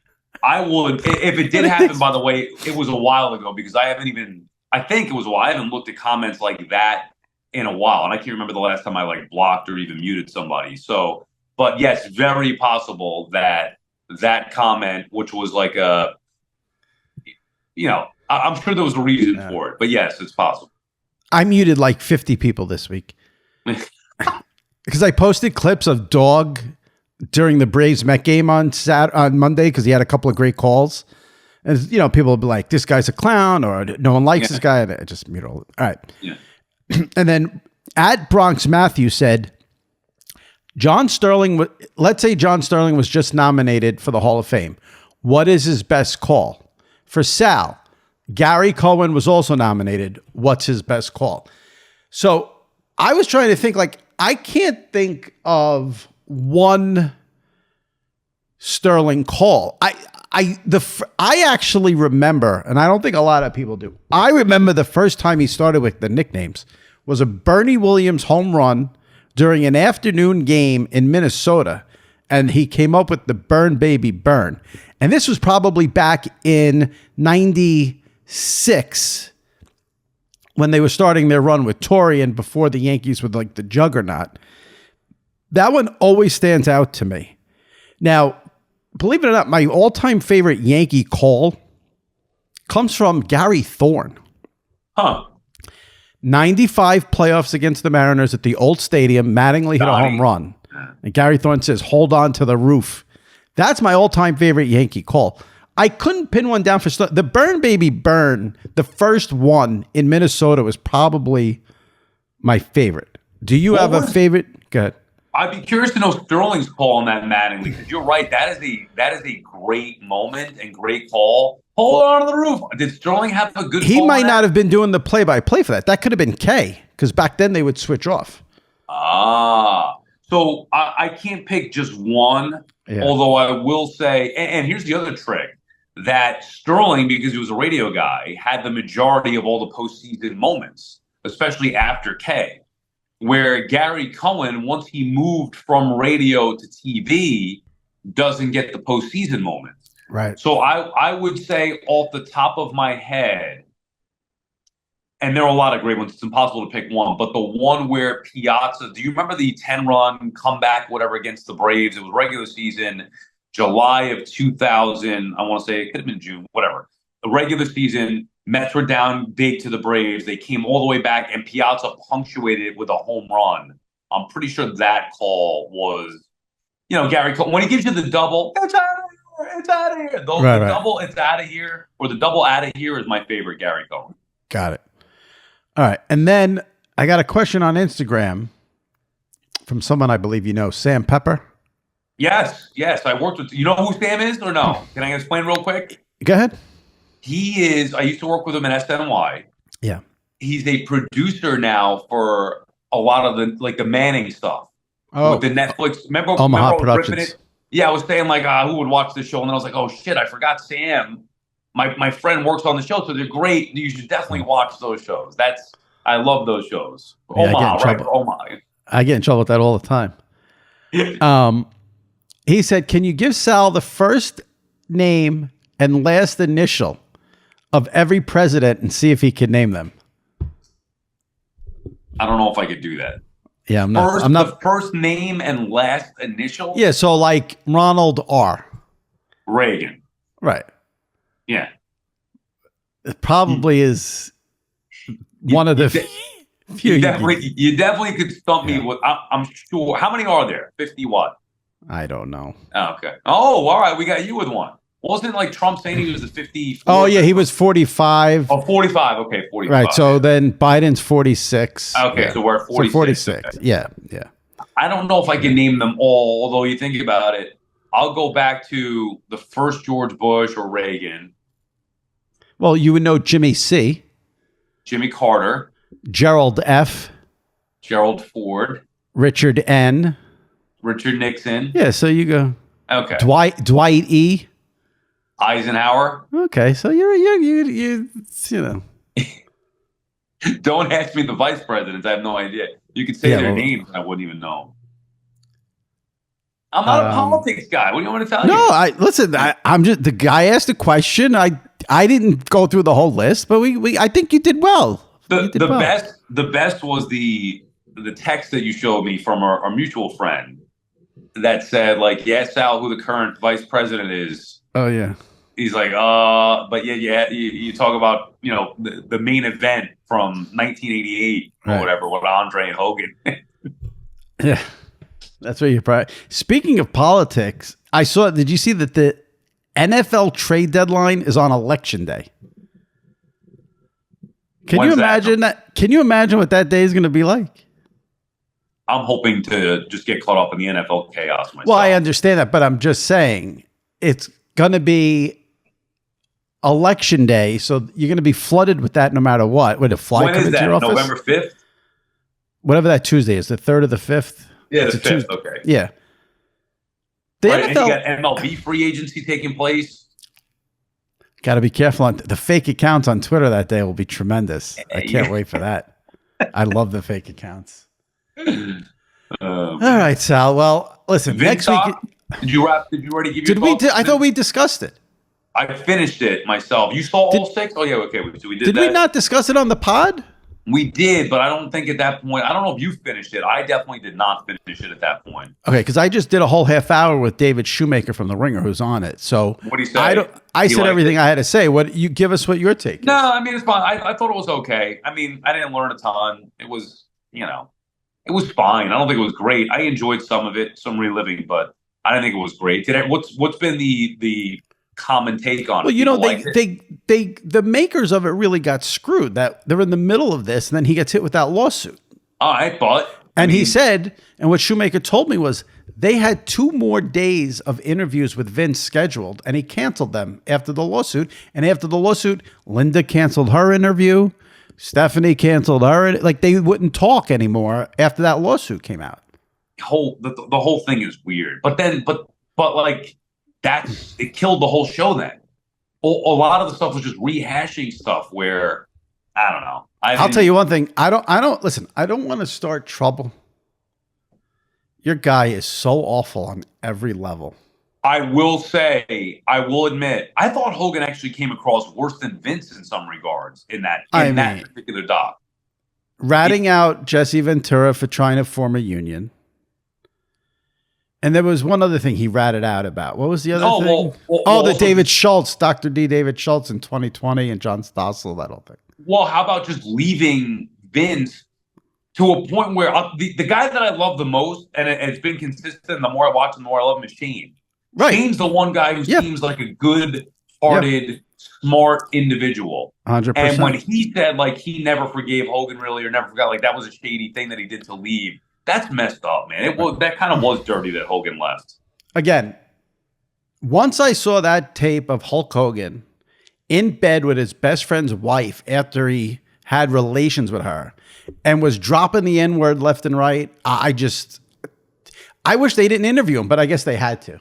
So can't defend that. I know. I mean, I grew up loving Hulk Hogan. He does not seem like a... Well, again, you could separate the character performer. I mean, so like Michael Jackson, it's the same exact thing. I mean... Well, understood. And I brought this up the other day. Like, can I listen to Puff Daddy music? Can I listen to Michael Jackson music? What's the rules on that now? Like, you can. I just wouldn't do it in front of people. Yeah, wow. Right, but that's the point. If you have a party and you have people over, you're not going to play Michael Jackson? No, I am. All right, but like, I'm with you. Same thing. Like, as fans, we shouldn't be told we can't root for certain athletes because of what they did. Like, we shouldn't be punished, but it is my issue was, in terms of getting into the psychological aspect in Vince's brain, I don't want to hear from Hulk Hogan because he's a bad guy too. So not interested. You want to talk about Hulk being brought in to become the champion and beating Bob Backlund? Fine, I'll listen to that. The one thing I will say lastly on this is I felt like Vince, if you watch the show, you can see him progressively get more insane by the year. Like, I don't think he started out as a deranged individual. And then once people started attacking him, he started to become a monster. Just one thing after another. Listen, I think there's always going to be psychological damage there because he didn't know his dad till he was 12 and his stepfather and mother abused him. So right off the bat, there's going to be issues. And I think, and I don't want to get into this because it's a whole long theory I have. I think when people get to a certain amount of money, they lose their mind. Yeah. I think that was part of what happened to him. So, because he really thought he was untouchable. Right. You could see it progressively get just out of control. And just say, he said like at one point, like, I always cheat. Like, okay, well, then you're an asshole. I mean, Yeah. All right. What a downer. You're the one who told me about the Menendez brothers thing, and I keep seeing a bunch of things about it. I guess I got to watch it. Did you finish it? I watched it. We did finish it, and I would recommend it, but I also don't know what the hell's real and what's not. Right. All right. Like, I want to know the real story of, I mean, I guess, I don't know if anybody's ever come out with it, but I do believe that they were badly abused. But that's just what I believe after watching it. I got to watch it. Yeah. All right. The bottom line is this. Next week, we got to check in. Mets 4:08 Saturday till about 9 p.m. Sunday when the Met game on Sunday at 4 o'clock ends. Well, probably 8 o'clock. What's the Sunday night football game this week? Hang on now. I think it's Cowboys Steelers, if I'm not mistaken. Yep. Cowboys Steelers 8:20 on Sunday. Gonna get into that? Yeah, it's a big. I mean, I'm not gonna be locked in. Will Sal get to watch it all uninterrupted? That is the question of the SI Media podcast. Thanks, Sal. There's no such thing as uninterrupted with a wife and kid. Well, the level of uninterruptedness is what we will get into. That's the question, yeah. Yes. All right. Enjoy. Go Mets. Yeah. I'll talk to you later. Goodbye. All right, my many thanks to Andrew Marchand, David Shoemaker, Sal Licata, and you for listening. If you missed any recent episodes of SI Media with Jimmy Traina, give them a listen. Jeff Passan from ESPN was on last week. He was tremendous. Brad Nessler, Kevin Clark, Scott Van Pelt, all recent guests on SI Media with Jimmy Traina. So give them a listen, subscribe to the pod, and leave a review on Apple. Subscribing is most important, though. Appreciate it if you do that. All right, that wraps it up. We'll see you next week. Stay safe and take care.